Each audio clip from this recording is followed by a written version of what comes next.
regarding this week, I kind of struggled with like coming up with notes for the album that we're talking about. I mean, I know that we're both pretty familiar with it. I mean, hell, I've listened to a whole season of Dissect where they went over this album here specifically. But I mean, it's a lot of pressure, man. It's a lot of pressure. But and like, it's a very complex, very dense kind of album, and I didn't know where to start. So I decided to get in my car, and I decided to ride around town. And after that, I can tell you for a certain fact that I was starting to feel this one. I mean, that's a good way to prepare. I don't know if I'm that prepared, but at least I got my eyes open.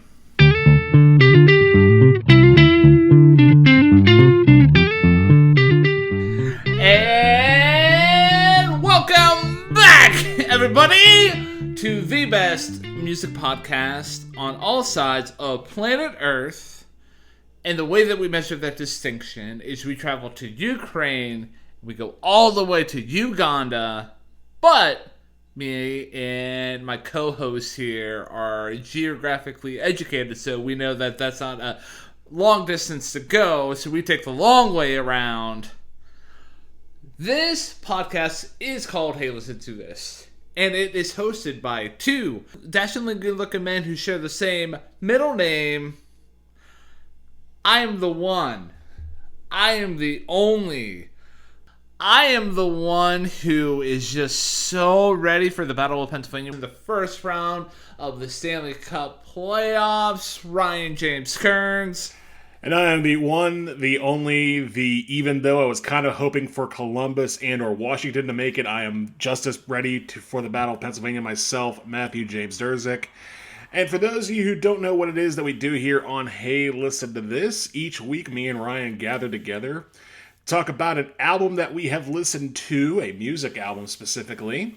We may be talking about it for a thematic reason, a personal reason, or a reason of time it being a new release or whatnot. But in any case, we listen to the album, then we come together and go over the album, track by track, line by line, note by note. We pick out what we like, what we don't like, our favorite tracks, our least favorite tracks, if either do apply. And at the end of every episode, we give the album a rating out of 10. We recommend an album based on the album we just discussed. We pick another album, and the cycle begins anew. Viva la vida, the circle of life. How do you do?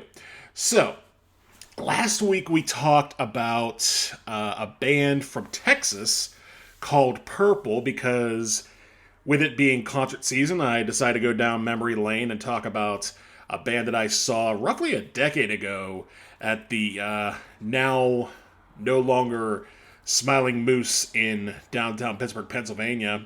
And we talked about their debut album entitled 409 from 2014. So, Ryan, what were your thoughts about covering that album last week? I was pretty excited about diving into that album. There's been plenty enough times within my own musical camp that I've brought in a artist to the table that I've been like, you know what, this is a personal artist for me. It's not really that big of an artist. And there's been plenty enough times on the flip side with your table as well, where the artist that I constantly reference is Toledo. But, I mean, I'm always game for, like, just really diving into like a personal experience of a connection that you have with a certain group. And yeah, it turns out I like the album. I mean, spoiler alert. I mean, if you want to check out my full thoughts and feelings about the album specifically, you know what to do. Just go back in one episode in the podcast app of your choice and, just accomplish such things. So I'm going to flip it back over to you, Matthew. Was it a positive experience revisiting 409 by Purple? Do you now know what it means to be purple in the area code of 409? I don't know if I fully know how to be that, but I will say that the episode and the album and listening to it and discussing it was in fact a positive experience. It was nice to bring back those memories of a decade ago and talk about this band that, for lack of a better term, is pure chaos in a lot of respects. both live and on record. I recommend the album, and if you want to know why, again, as Ryan said, the episode is up for you to listen to either at the end of this one or right now. We're not going to tell you what to do. You're your own person. You have buttons. You can use those buttons to do whatever you like. But in the present, me and Ryan will continue on with this week's episode. And Ryan, I have been anticipating this one since the last one, and I'm not just saying that because this one is this is a meaty one. So without any further ado, tell our listeners what it is that we'll be talking about today on Hey Listen to This. On this week's episode of Hey Listen to This, I figured it was time to crack open an album that is basically on our collective wish list to review for our show here as a whole, and that album specifically is by Tyler, the Creator, and that album is his 2019 release, Igor. Now, why Igor in terms of what this album that we're covering here today? Well, I mean, we'll get into it. It's a very important album within Tyler's discography, and his album discography as a whole. Matt is more akin to Igor, as opposed to a couple of the other albums that he has in his catalog.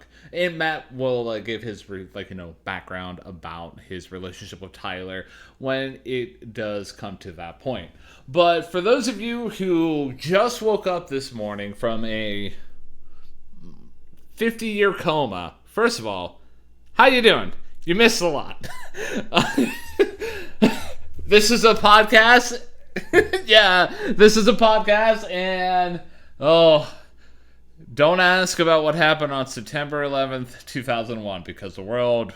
Oh, man. Anyways, but you might be asking yourself, wait, Ryan, what is a Tyler, the Creator, and what is an Igor? And does it somehow relate to the story of Frankenstein? Well, I'll explain who Tyler, the Creator is.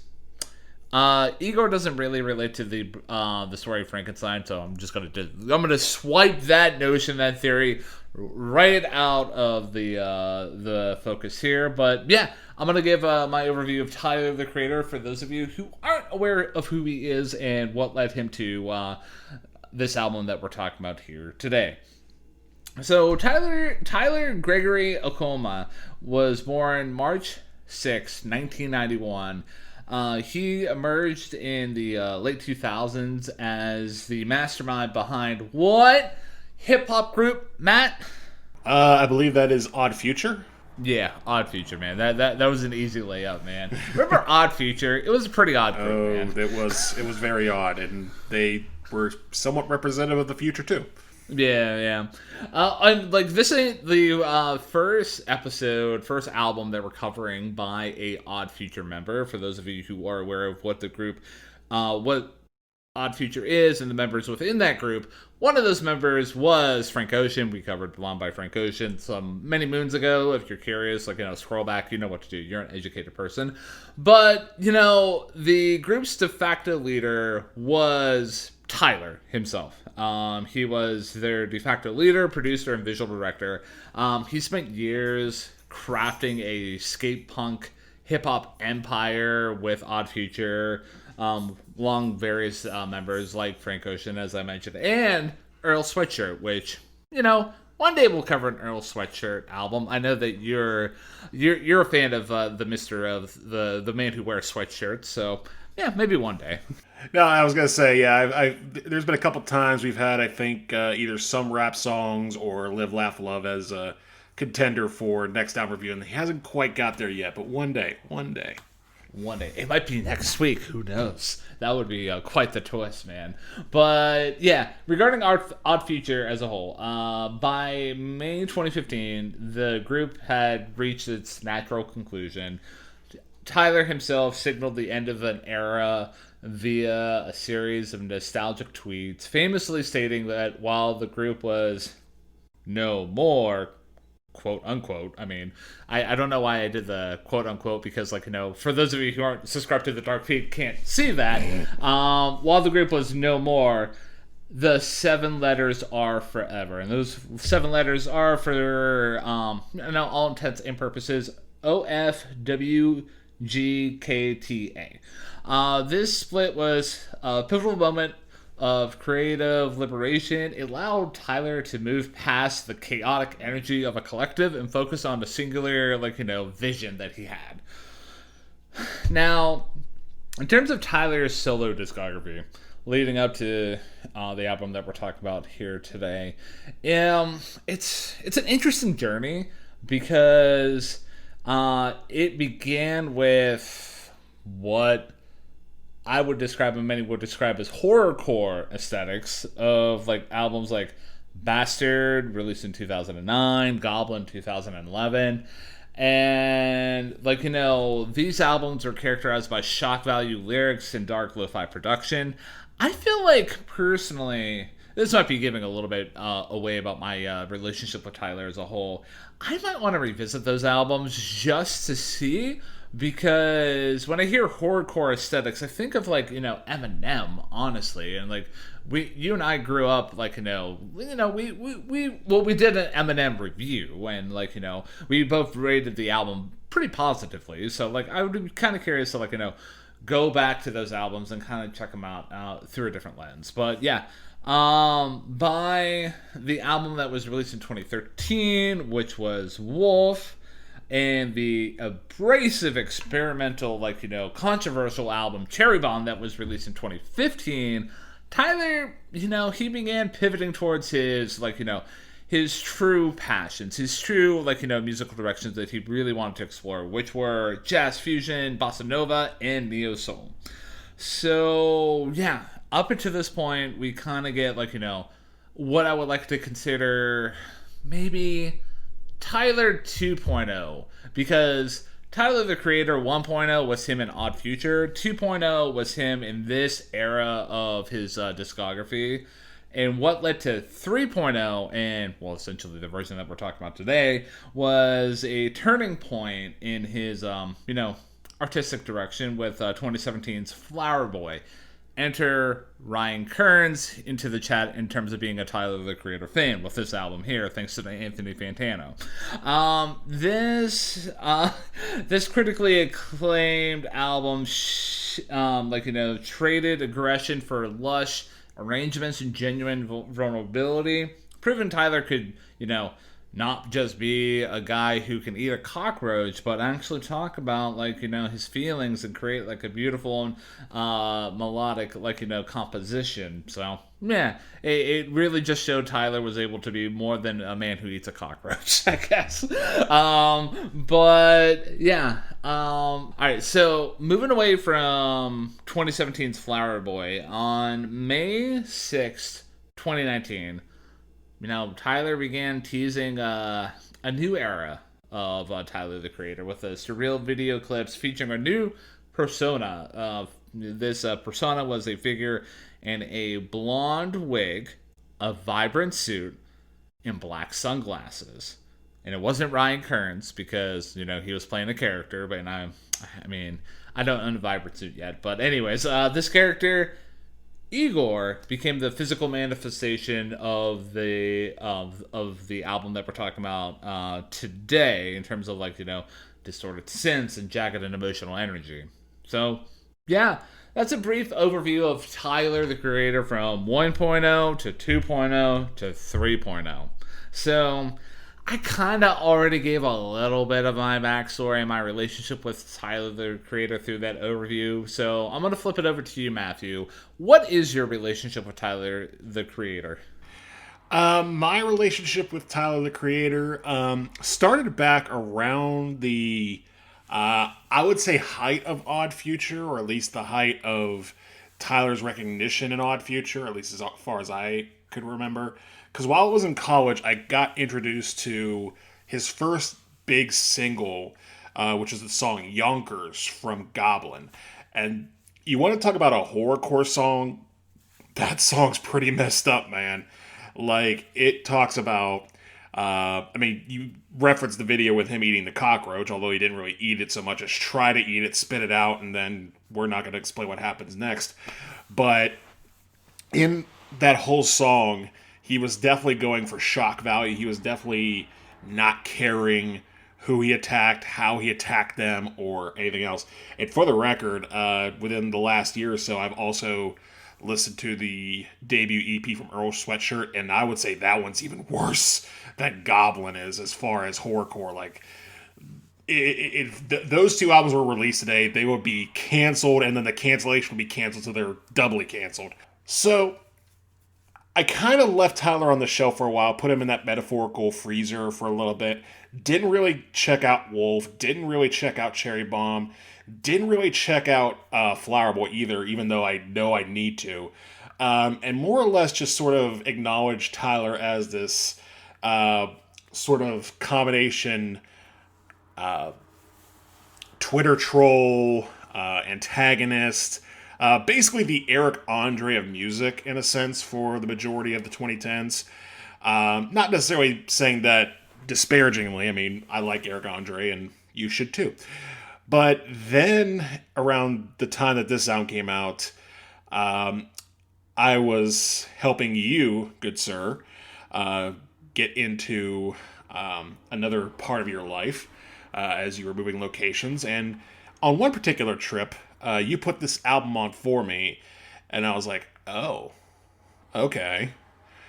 So then, on a spare day in my spare time, I listened to the whole thing, and I was like, oh, okay. And since then, I have become a fan of his, for reasons I will get into. I have listened to both of his big albums since then, which were Call Me If You Get Lost and Chromacopia, released last year. Or actually, no, scratch that, 2 years ago. 2 years ago was Chromacopia. I'm pretty sure that's right. But in any case. So yeah, that is a very brief overview of my relationship with Tyler, the Creator, without spoiling anything we're going to be getting into over the course of the next couple hours or so. So I throw it right back to you, Ryan. Is there anything that you did not detail as far as your relationship with Tyler, the Creator, aside from its origins and respectability with Flower Boy? So, yeah, I mean, there's not much more to the story, honestly. Like, a lot of what you talked about within your relationship with Tyler, like, at least starting out, like, I remember when Odd Future came out, and I'm like, this is dumb. And then when Tyler, the Creator, came out with his solo stuff, including Yonkers, I was just like, this is dumb. So, and I never really got into Tyler past that. And, like, you know, you got to consider, like, you know, mid 2010s. I was, you know, like, in college, like, finishing up college and, like, you know, transitioning into, like, adulthood. And with that, at that point in my life, I was getting a lot of my musical recommendations through everybody's favorite, busiest music nerd, Anthony Fantano. And basically, every Tyler album that he would review, he didn't give a positive score. So I'm like, I'm not even going to waste my time with this. I'm not even going to torture myself with this. If Anthony doesn't like it, I'm not going to like it.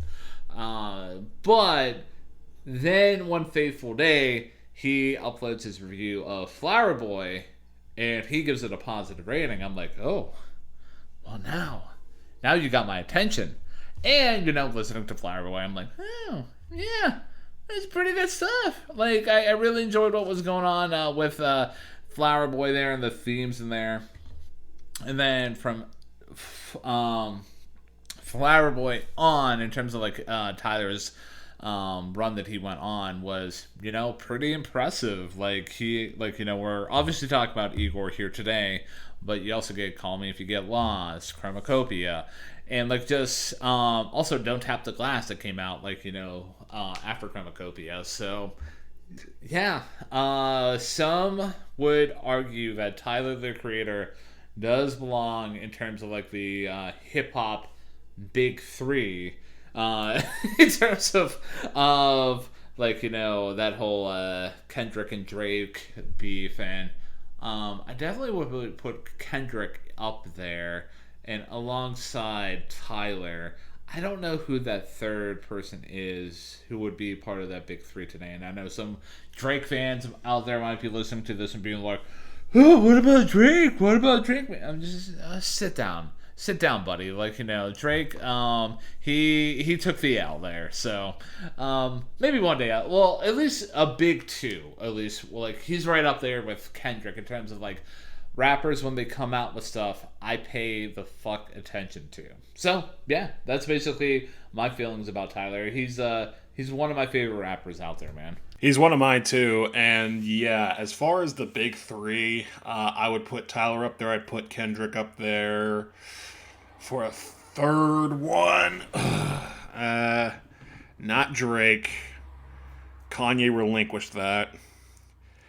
I would say J. Cole, but I'm not familiar with him. Also, I think we already tried that. I don't know. That's a really good question, and that might be a question for a future discussion at a future time. But in this present time, we are talking about Igor by Tyler, the Creator. And Ryan, I say we just jump right into it because we've teased a little bit that we are fans of the man who made this, but are we a fan of what he made? Let's kick things off with Igor's theme. The first track on this album, floor is yours. Oh man, and what a way to open up the album. Like this track here, I think, if I had to be honest with you, it's probably my most played track off of Igor as a whole, and that's mainly just because of the song just slaps as a whole. It's a really great hype up track, and the way that this track is utilized within the track placement of Igor, like this is basically like an overture to, like, I don't want to say like an overture, but like basically it's a proper, like, appetizer, a palate, like, hey, this is a taste of what you're gonna get yourself into. Nuts and bolts about the track that I do appreciate getting into it though as a whole. That opening chord, it's so good, and it's so good that it lasts almost 30 seconds. And I don't give a fuck about how long it lasts. It could honestly just last the whole entire runtime. I'm like, yeah, man, that's good shit, man. But like, it's just so thick and so good, and the way that the beat kicks in after that chord does run its course is pretty solid. It's very complimentary of the thick synth chords because, like, the chords eventually do change. Like, it's not just like, you get like, movement within the synths, and like, you get like different chord patterns there. So like, I very much appreciated that. And I also appreciated in the chorus, you get the well, when I mean chorus, like, I'm doing, like, calling it a chorus, like, very lightly. But you get the line, you riding around town, they're gonna feel this one. And that was representative of the fact that Tyler wanted to encourage his fans to, like, in order to get the full experience of the project, he wanted them to, like, engage in a subconscious activity like driving, or like literally put this song riding around town, where all their attention can be placed on the album. So, and from one person who enjoys listening to music in their car to another person who enjoys listening to music in their car, like, there's something personal about, like, just jamming out and really just building a relationship with an album in that kind of aspect. So I did appreciate that. Solange makes an appearance in the second chorus of Igor's theme, and yeah, it was a nice touch. Definitely adds a solid counterpoint to little Uzi Vert, who, also, like, I forgot to mention, is actually the one who's mainly doing the ride around town, gonna feel this one, like, that lyrical part. And the section where they're singing down, it's pretty solid. I enjoy the circling feeling that you get from the production, the bounciness of the vocals there. And I also like the the contrast of using the lyrics running and got my eyes open. Because you think about the act of running, like, you're just, you're in an action to either get to a destination or run away from something. And then you also got the action of got my eyes open. And for, there's going to be a huge story that we're going to be getting into with Igor here. But yeah, I'm not going to really get into like the implications of like having my eyes open, but like it's just the general like feeling of being awakened by something. So and being like aware of something, and what that something is, we will get into probably within the next track here. But yeah, overall with Igor's theme, excellent way to kick off the record.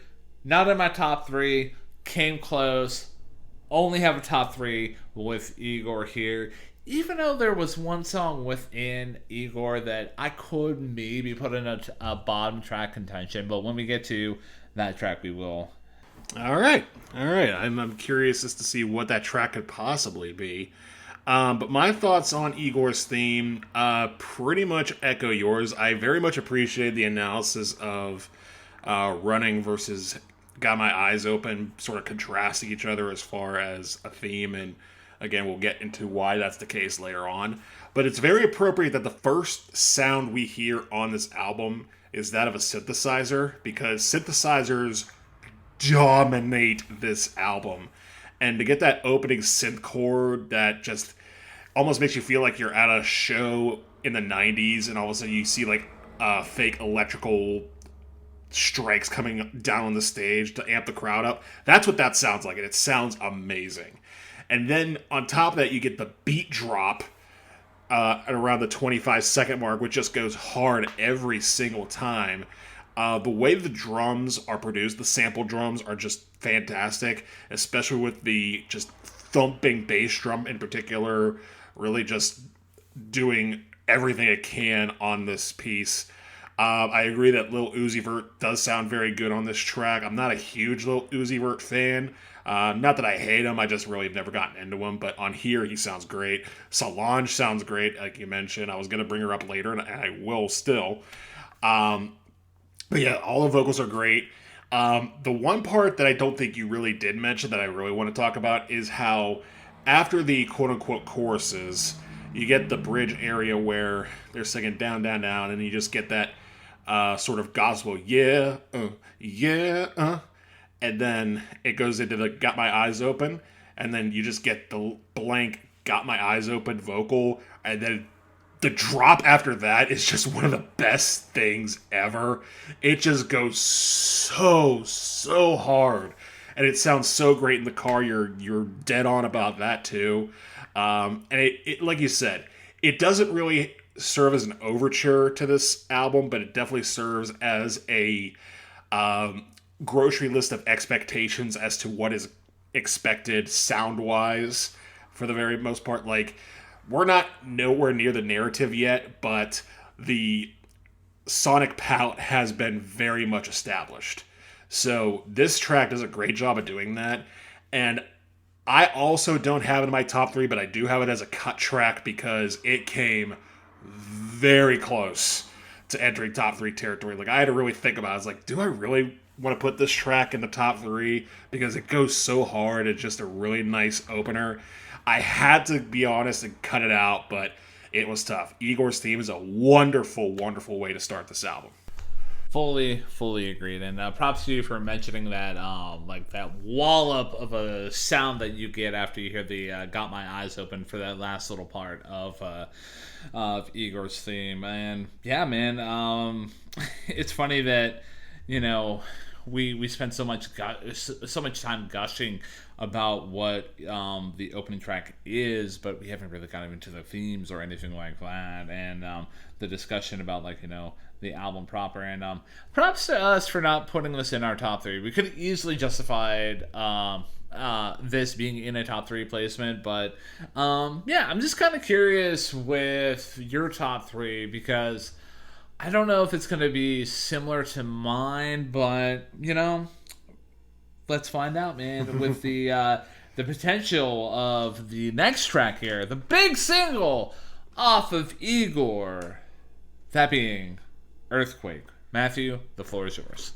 Thank you, good sir. Earfquake, which, as you said, is the big single, and thank goodness, I'm so glad that this album was able to pull a top 20 on some capacity, because I think this got decided like number 15 or 13 or something like that. But I'm very glad it actually had a radio hit on here. But even if it didn't, that wouldn't have been the end of the world. Earfquake, I love how this starts because from the stuttering thumping of Igor's theme, you get sort of a softer thumping to start Earfquake with the synths sort of blooping around where Tyler's saying, for real this time. And then it just serves as a nice transition into the chorus, or one of two choruses, depending on how you look at it, where Tyler's singing about, you make my earthquake, you make my earthquake. And the way that it sounds, the beat is very glossy, but very rooted in the ground. The synthesizers sound so 70s, it is hard to pinpoint just how accurate this would sound as part of like a late night R&B station type of jam from the late 70s.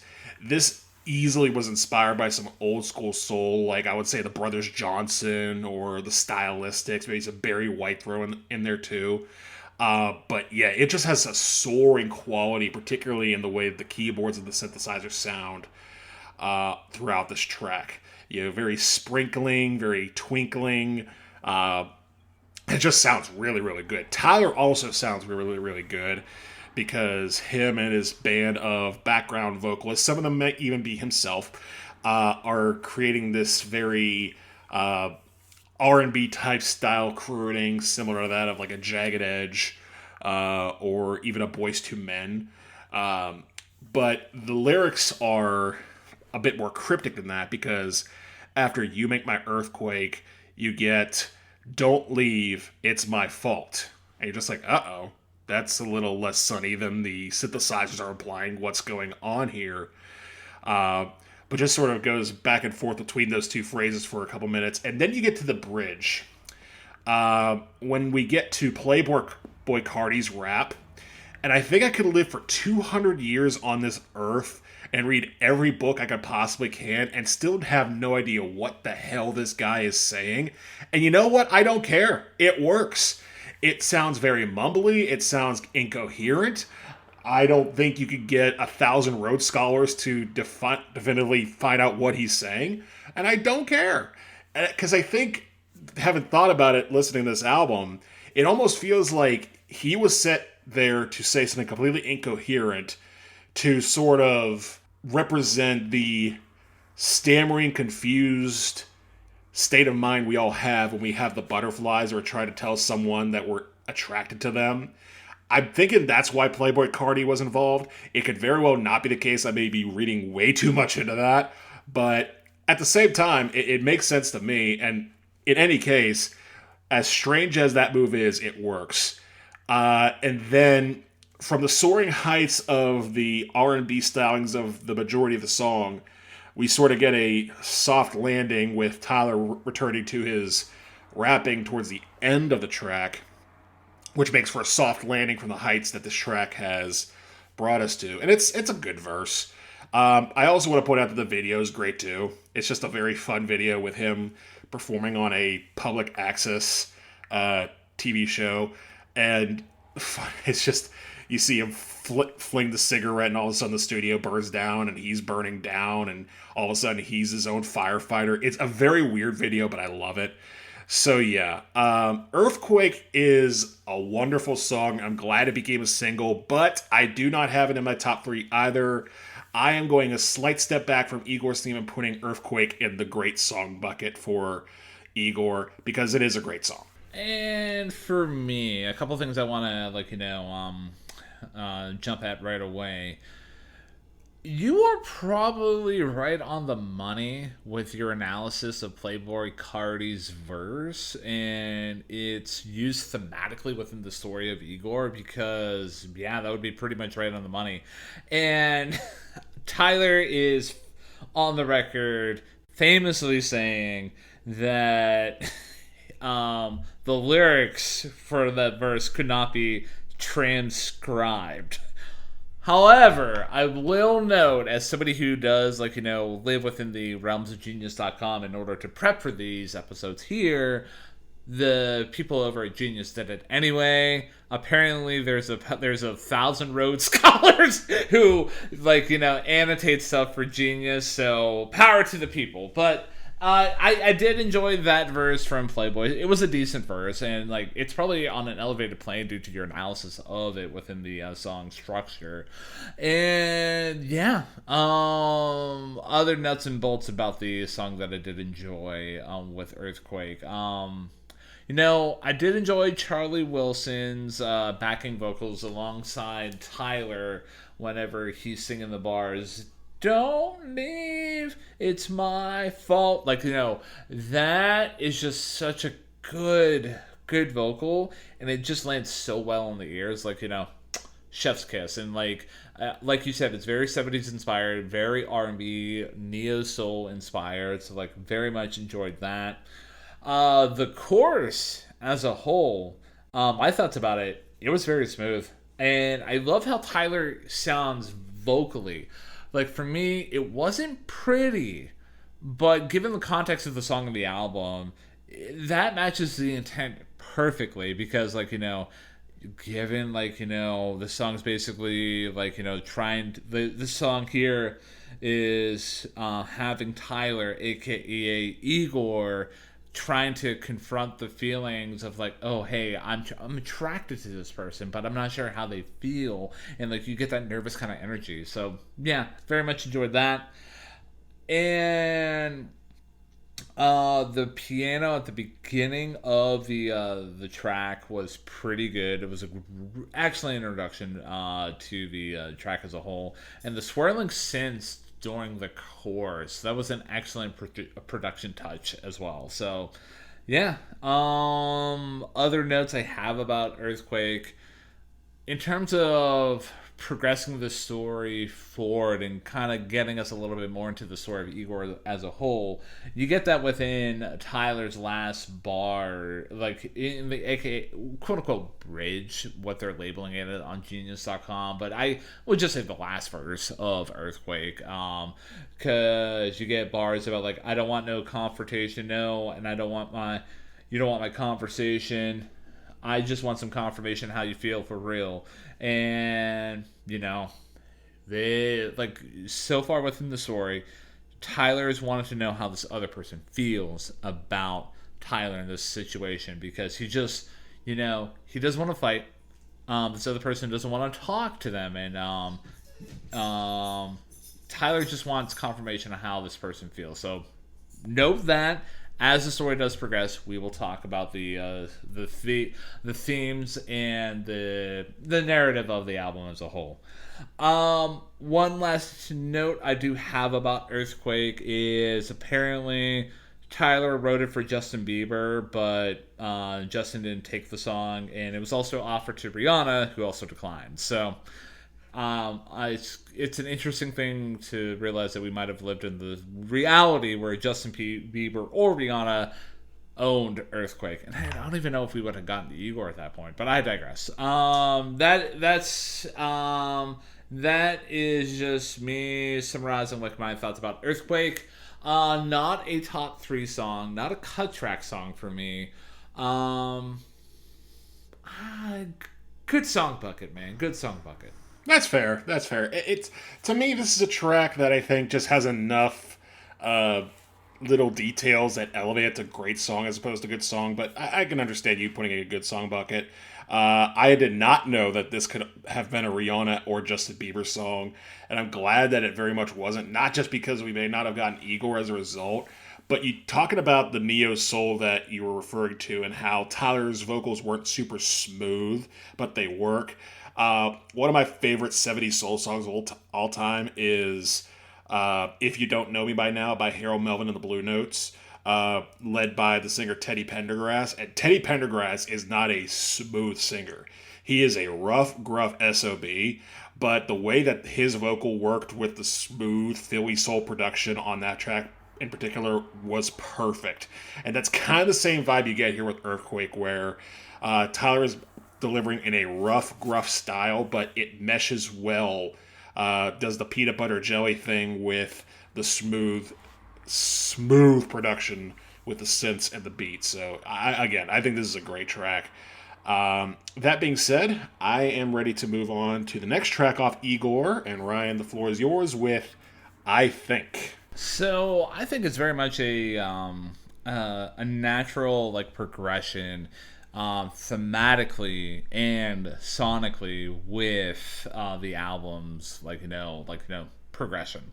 That was very redundant. I digress. So yeah, nuts and bolts about the track that I do like. The beat here is so sick. Like I almost identified it as like a almost like a tribal beat, but it also still have the remnants of the previous track with Earfquake, where you get like dance vibes of it. So yeah, that was pretty dope. I did appreciate that. The chord splashes that I found towards the end of the verses are nice, and also I love how the track gets interrupted during the bars, and this is very much a Ryan Kern's musical kink. The bars, okay, say it again. Oh, okay, wait a minute. It's almost just like a mid. Like it was like a train of thought where you can really feel like Tyler's brain just like, I don't want to say friction, but buffer for a second. Like, okay. Anyways, but the chorus is pretty solid with I Think. I'm very much enjoying the guest vocals from Solange again here. It's very, very, very memorable, very smooth, and it's just so good, man. I love the back and forth between Tyler and Solange. And the spot where you get the track skip and Tyler holds onto the bar about Jim Henson. Oh, dude, that was just chef's kiss. It was so fucking good. I can't just overstate my feelings about that. The bridge was pretty solid within the track. I enjoyed the synth feature that you get, and I also enjoyed the fake out ending that you get here. With I Think. And in terms of a narrative progression, we get more bars here about Tyler's frustration with this other person, in terms of he has feelings for this other person, but this other person's not reciprocating them, because you get bars of what the fuck is your motive, man? I wish you would call me by your name, because I'm sorry. This is not an apology. You're such a distraction. And then also you get the the beat of I think I'm falling in love. So you very much get the dichotomy of Tyler's headspace of oh hey, I'm frustrated with this person, but I think I'm in love and I think it's for real now. So it's a very nice sentiment. So this track came very close to being in my top 3. It is one of my cut tracks on the record, and I think I would honestly put this ahead of Igor's theme, to be honest with you, but it's still a dope track nonetheless, man. So my thoughts on I Think, first of all, you talking about that beat being tribal, and I can understand why you're saying that, because there are a lot of drums in there. It does have sort of a tribal feel to it. But the way the beat is produced, I was leaning more towards disco. It definitely has that dance beat. It almost feels like we talk about Tyler being a skate punk. I could hear the roller skates, just going around the circles of the dinky rink, roller rink, when this beat comes on. I can imagine the disco ball. I can imagine the dark lights. I can imagine all that. The beat is so, on point with that, with the disco vibes. I very much appreciated that. And then you sort of get the splashes of synth and the chord splashes of piano you mentioned. And Tyler's delivery is very low-key on this track, but it does have a sharp wit, like you said. The wait a minute part I loved. The curiosity killed the feline line. I really like that one too. But yeah, though he is showcasing his rap and writing skills pretty well on this track. I wholeheartedly agree with you that Solange sounds great on this track. But what I really like about this track is how, especially on that first chorus, and especially in the first part of the song, you start to get little bits and pieces of the chords and little bits and pieces of Solange's vocals, sort of in a thematic sense, trying to have a fuller, clearer picture of what's going on, while Tyler himself is trying to get a fuller, clearer picture of what's going on in his romantic relationship that he is either trying to pursue or trying to break off, and he's not sure which way to go with this. I think it does a great job further establishing the romantic nervousness that we saw in Earfquake, but with a bit more of a grounded, time to think presence within the lyrics. But the key to this song being great is, once again, the synthesizers. They sound great at the beginning. The bridge is wonderful with that. It definitely has, again, that roller skating vibe to it that I very much appreciate. And then the fake out to the final chorus is nice too. So yeah, I'm pretty much right there with you as far as appreciating, I think. Except with the fact that I'm going to probably put this one... I'm going to put this in the good song bucket. Because I don't think I appreciate it quite as much as Earfquake. It's close. Like, this is maybe just a small hair below a great song bucket, but it's definitely the good song bucket because it is a very good song in its own right. And I'm very appreciative of you having it as a cut track. I got so excited because I thought you're gonna be teasing me, be like, I'm very much with you with I think it's, and I thought the next sentence was, but I'm going to rate it one step higher. It's in my top 3 at number 3. So I was so ready for that. I was going to be like, okay, so one of us is revealed in our hands so far. So, yeah, man. But, solid track. And, we're still getting more of the narrative, and we're still getting more of, what's making this album work so well.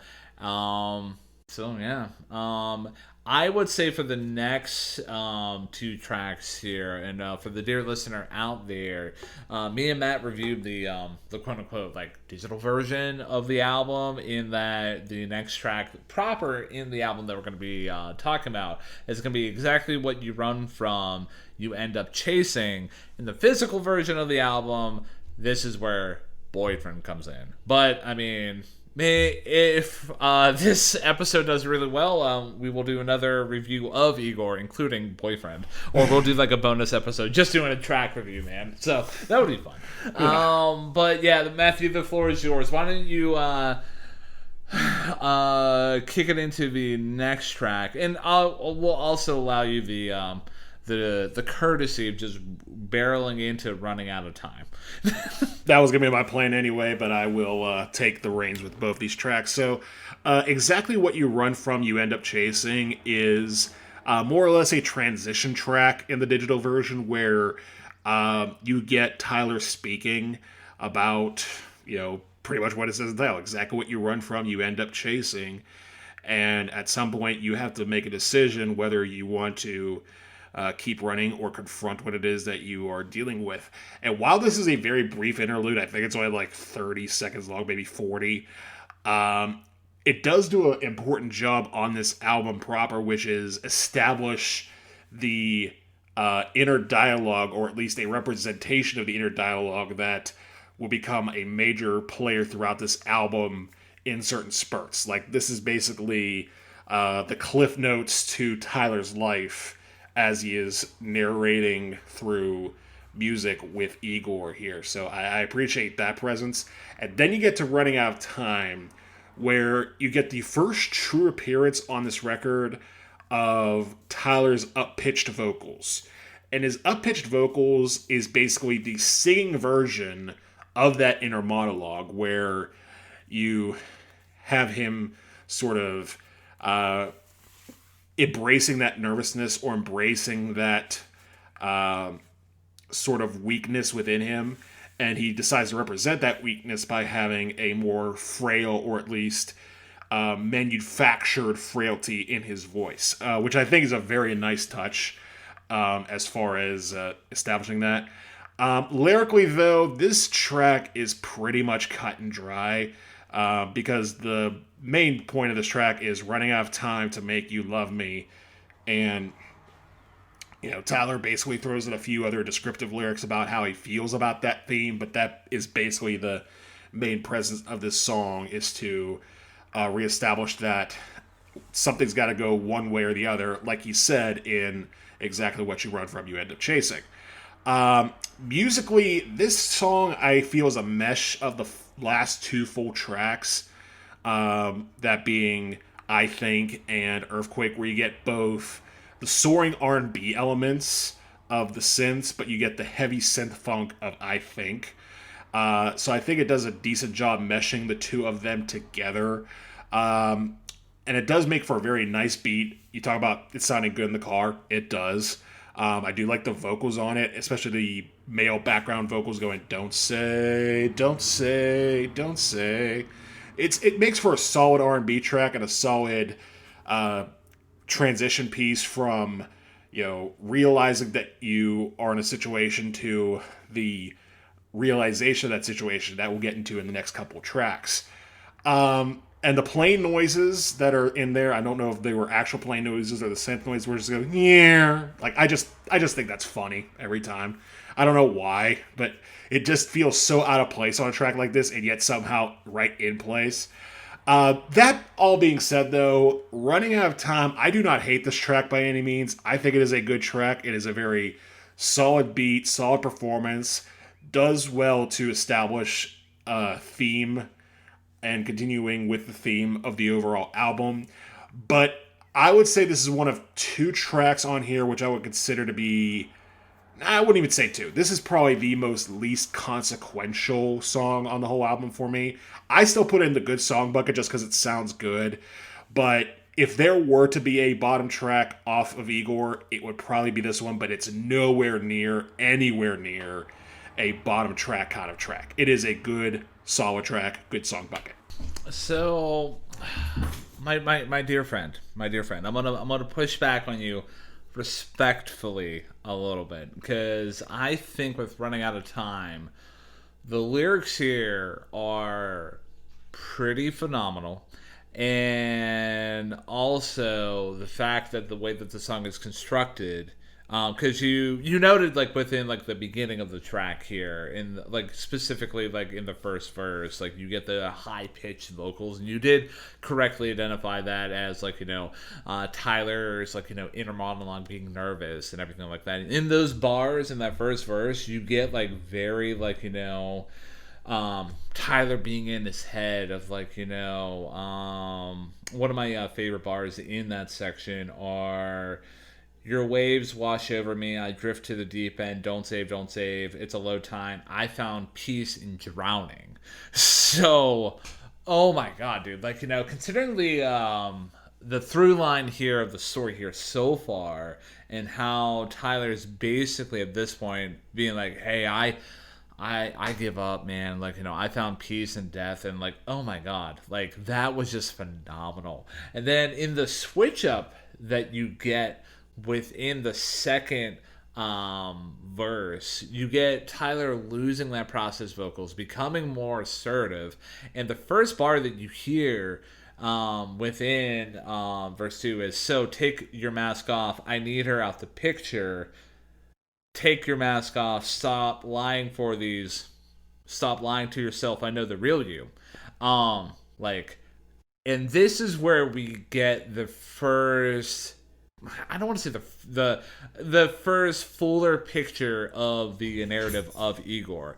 In that, Tyler is courting or like has fallen in love with another man who is in a relationship with a woman, and this man who Tyler has fallen in love with has feelings towards Tyler but isn't sure about how to process them, and is kind of like do I want to just be with this woman, or do I want to express my feelings for Tyler? And like in verse 2, you get Tyler being more assertive, asking him to take off his mask because he knows the real him. So that alone is just a phenomenal representation of the lyrical through line and the thematical like through line of the album here so far. And another bar off of verse 2 that I did appreciate, which was Halloween ain't for a minute, lose the costume.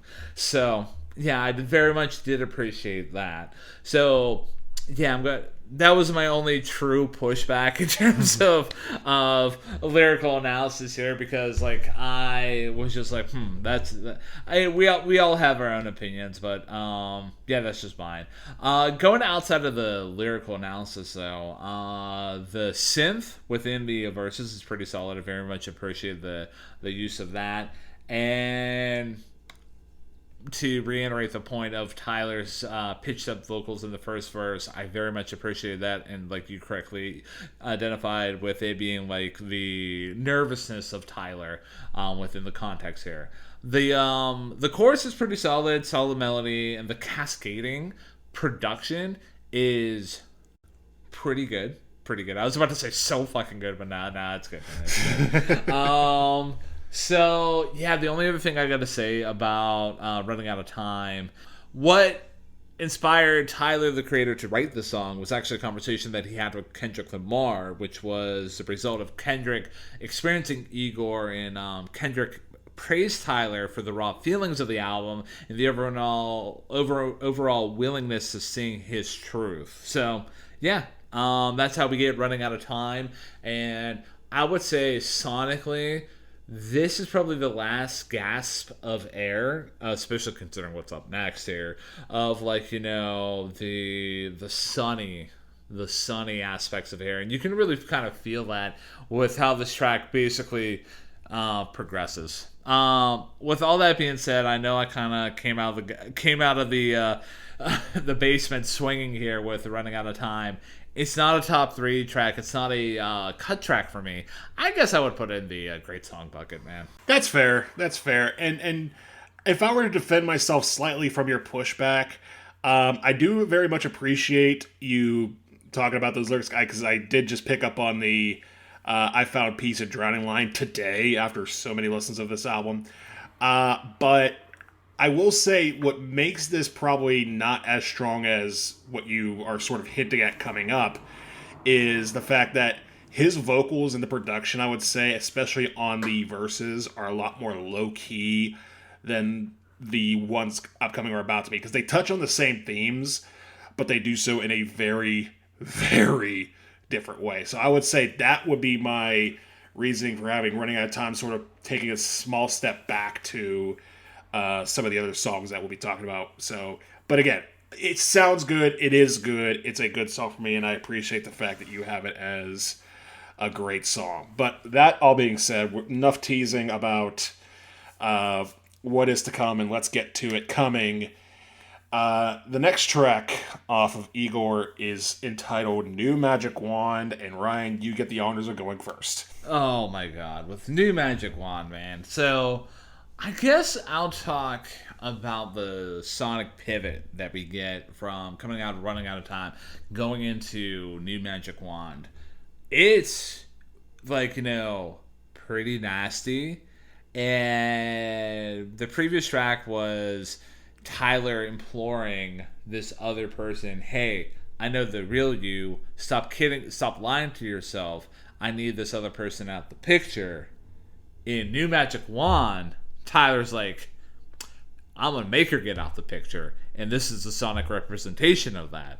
Oh my god, dude. Like, you know, and what we find here with New Magic Wand is just so good. That beat is so nasty. I just love it so much. And also, the melody that Tyler is using in the verses is so haunting and creepy. And another, like, detail that I love about that melody is how the production is matching that melody with I want to say like a Rhodes, like, you know, keyboard or something like that. Like, it's a nice touch. The chorus is really good. You get the contrasting lines of please don't leave me now, up against like magic, gone. Like, And also the way that the that refrain, like magic, like magic gone, new magic, new magic, new magic wand, like it's just, it whips you. It sounds so, for lack of a better descriptor, it's like very whippy, and it's so good, dude. I very much appreciate it. Other nuts and bolts about the track that I do really, really appreciate is the way that Tyler basically kind of goes ape shit in the fourth verse. And not like, and just to tell you what we get in the fourth verse. Not only with Tyler's flow and his overall emotional performance is like just so impeccably perfect. It's just, you get the production elevating the intensity to a new level. Yeah, I can't even just say it, like, I think for this album here as a whole, like, I don't, there's several tracks here where I don't properly label something as a lyrical highlight, but everything's just really, really good. I did appreciate in the fourth verse where you get the bars, I live life with no fear, except for the idea that one day you won't be here. I will not fetch the ball. Eyes are greens. I eat my vegetables. It has something to do with that broad. But if it did, guaranteed she'd be gone. Well, I got a plan, but the walking depends. So, yeah, he's very much, he's very much in his, like, implications of, like, he wants this other person, and he's gonna make this other person be gone. Now, this new magic wand could just be literally a gun. It could just be a means of, like, killing her. I think that's what the implication is here. Yeah, it's just a very nasty track, and I like, one other detail I want to note about New Magic Wand before I officially tell the listener and Matthew here where this lands in my top three, because spoiler alert, it does land in my top three. Just the way that the whole track begins with the tribal aspect within Tyler's vocal delivery, like, if you, dear listener, have been part of the internet, you might have seen his Granby performance where there's the Instagram reel, like, that has populated my feed at least like a handful of times, being like, birds at 5 a.m. for no reason, and you hear the like, like, what can I say, man? What can I say? It's just so good, man. Yeah, New Magic Wand. It's my favorite track off the whole record. It's that fucking good. The beat on this track is all gas and no brakes. Like, it is so hard, and you're right, it is such a major shift from Running Out of Time. We get out of smooth R&B into absolutely smooth nothing, because it is just so nasty and brash and ugly, and all in good ways. The synth goes hard as hell. And the drums, I did some research. I don't know where on earth Tyler pulled this from, but it's from this, I want to say, Czech band called Vishny Pranj, and I probably butcher that. Sorry to my Czech forefathers for that. But to be able to pull that drum sample for this track is just incredible research on his part. But yeah, the beat goes so hard. His delivery on the opening verses is very low key, but in a way that is very menacing. It's a very menacing way, and the lyrics themselves are super menacing too. So, like you said, he talks about, somebody said I'm on the spectrum. This 60-40 isn't working. I need 100 of your time. You're mine. Like, stuff like that. The one part you did not mention, where you get to the I want to be found passenger car, the part leading up to that where he's going, please don't leave me now, and the way you get the that chanting of like magic gone, new magic wand, that build is perfect. It is a perfect build up to that payoff in the third verse, where he just goes, I want to be found passenger car, and then you get that sort of bridge where he talks about, evaporate, we celebrate, pick a side, and if you don't, I'll pick you both, where it's just him and a smaller beat in the synths. And then you get the part where he's starting to sort of growl, and you get that siren level synth before that final verse where he just goes nuts, like you said. That almost feels like, I know you said this has nothing to do with Shakespeare, or not Shakespeare, Frankenstein, but at the same time, it does feel like that element of the monster emerging to life is in that little synth part before he just goes nuts on that final verse. And that final verse just reminds us how good of a rapper he can be. And yeah, like you said, the Grammy performance is great. I remember watching it with my dad right before he passed several months later. He did not get it at all. I did, because I was just like, this is the good stuff here. It is a monumentally nuts performance. And this track itself is just a nuts performance, because he's nuts, the story is nuts, and he is making it sound as great as possible. So like you, I have New Magic Wand in my top 3 as well, and I have it at number 2. I got very excited. But at least we share it in our top 3. And also at the time, apparently Tyler deemed this song as his best song ever, leading up to that point. So yeah, that's an interesting note.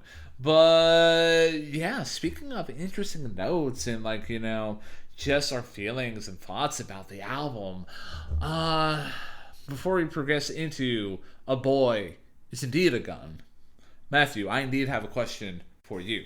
And what is that question, good sir?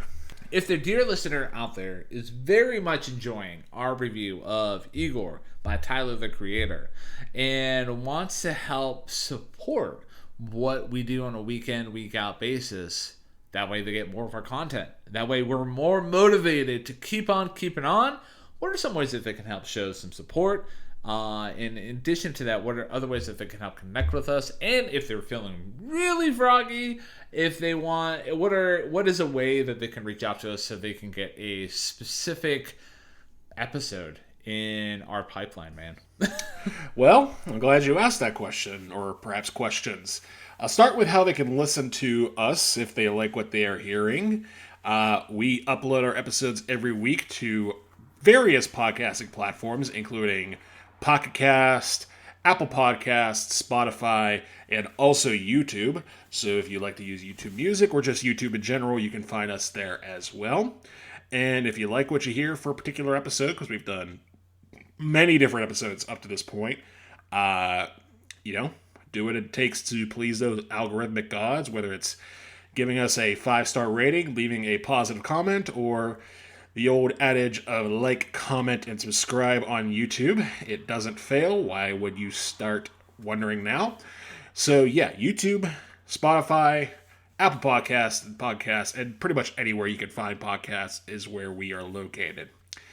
Now, let's say you find an episode you like and you want to share it with somebody, but you're not sure who that somebody is because you have multiple somebodies across multiple social media platforms. Well, fear not, we too are on several social media platforms. We are on Blue Sky, we are on Facebook, we are on Threads, we are on Instagram. And if you're looking for us, you can either find us by just typing our name in, which is Hey, Listen to This. You'll find the blue logo with the microphone in the center. Or if you want an easier route, you can type in the username ttheylisten. That is letter T, another letter T, the word hey, and the word listen. That is how you can find us on social media. That's also how you can find us if you're looking for us on YouTube as well. And speaking of ttheylisten, if you want to reach out to us directly, but you do not know us directly, we have an email address you can reach us at, and that is ttheylisten@gmail.com. Again, that is ttheylisten@gmail.com. And you can either use that to give us some positive feedback, give us some critical feedback, or, as Ryan alluded to, you can give us a request for an album we could talk about in the future, because we have done listener requests in the past, and we would very much like to do them again. So again, ttheylisten@gmail.com is our email address if you want to reach out to us. You can also find us on Facebook, Blue Sky, Instagram, and Threads, and you can listen to our episodes on YouTube, Pocket Cast, Apple Podcasts, or Spotify. And for those of you who have done any of those things for the last 100 plus episodes of Hey, Listen to This, As always, we thank you, we thank you, we thank you. We're not part of any major podcast network. We're not selling insurance. We're not selling ways to, powder your balls. We're just two dudes who love to talk about music and love sharing that insight with you. And Ryan, as always, I thank you for being a wonderful co-host through this wild journey we've been on. We've been on a few wild rides, but it's been fun every step of the way, man. And the compliment goes right back to you, man. It's been a wonderful musical journey, that we've taken upon by doing this show. And, hopefully the listeners out there have been enjoying the journey as well, if they've taken it alongside with us. And also, dear listener out there, if you are a insurance company that does sell a way to powder your balls, we're always looking for sponsorship opportunities. We will take all comers here within reason, and considering the specific nature of that request, that would be fun to do that. But yeah, Matthew, I think it is time to kick it into side B of the review and the record, with the next track being A Boy Is a Gun. The floor is yours, good sir. Thank you, sir. And A Boy Is a Gun. First of all, we start with the motif of don't shoot me now. And then we get the verses where you have Tyler talking about how his significant other is so dangerous. And that is backed by a sample of a song entitled Bound by the R&B group Ponderosa Twins Plus One. And for those of you who are longtime historians of Hey Listen to This, you may remember that sample from one of our very first episodes where we talked about it being used on Bound 2 by Kanye West off of Yeezus. The same song being sampled here for A Boy Is a Gun, which is a very neat little snippet. Different part of the song, though, so in case you were expecting to hear that same chorus, not quite. But the sample works very, very well, and it definitely brings things back to that old school neo-soul that Tyler was exploring, especially on Earfquake. You hear it here on A Boy Is a Gun. But the two elements that really make this track so good are, first of all, Tyler's lyrics, where he is realizing that it's assumed at this point that the significant other that Tyler is going after has chosen him. And he's talking about, Tyler's saying, you're sweet as sugar, diabetic to the first degree. I see us as a team.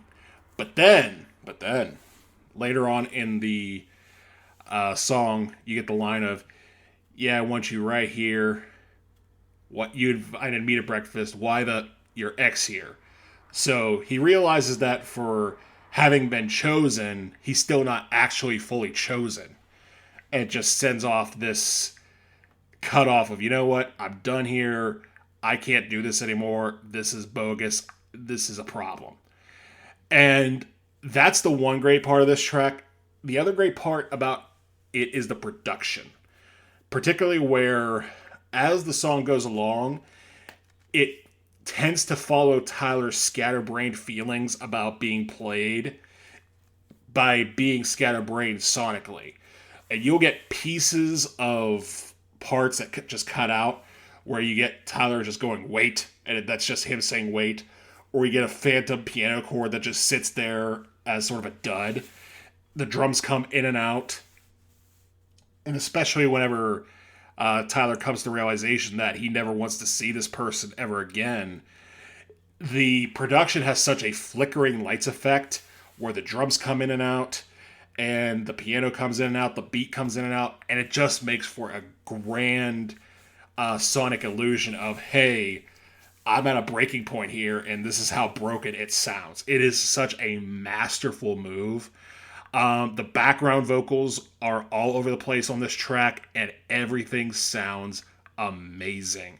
Everything just sounds amazing. It is one of the more better produced tracks on this entire album. It sounds great. It feels great. It definitely does a great job establishing a narrative point, much like New Magic Wand did. And just like New Magic Wand, I have this in my top three as well. We kick off side B with A Boy's a Gun landing in my top three at number 3. And for me, with the Boys a Gun, because I'm very excited that this landed in your top 3, because that's an excellent way to kick off side B of the review. The sample from the Ponderosa Twins Plus One, the bridge from their song Bound, like you talked about, it was good within Bound 2 by Kanye West, that use there. It's solid here. And the overall feel of A Boy's a Gun, wow, you get that like neo soul, like, elements here, and it's very like old school kind of like R&B kind of feels. The lyrics though, I didn't really pick up at first blush. And when I mean first blush, like, my official blush right now, within the second verse, you're talking about like, not second verse, the first verse, I apologize. How, like, at this point, the object of Tyler's affection has chosen him. I more took this concept of the song, and this might be a slight pushback, I don't know. I mean, you might be right, I might be right. This might be like kind of like a me kind of like interpretation here.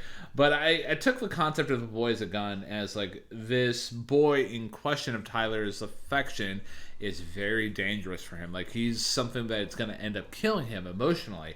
Like, you get the bars like, boy, you're sweet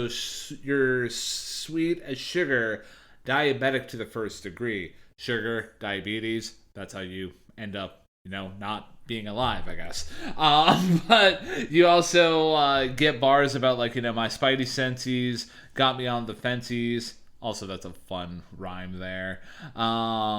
And also early in that verse, you get bars about take your hoodie off, why you hide your face from me, make your fucking mind up, I'm sick of waiting patiently.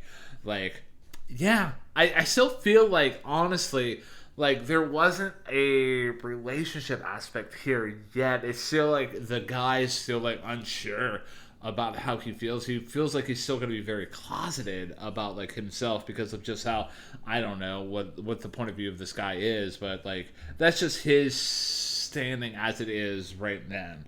And then in the second verse, you get the more bars. Like, you get the bar about like, you invited me to breakfast, why the fuck your ex here. So yeah, I did appreciate that bar, and also the sonic painting that you illustrated in the third verse, where Tyler makes up his mind that, hey, I don't want to see this person ever again, and like, it's just the way that things switch up. It's just so good, dude. I very much appreciate that, as well as you did describe it. I found the melody from the refrain to be pretty tight, and it sounded pretty good. Yeah, it's a really, really good song.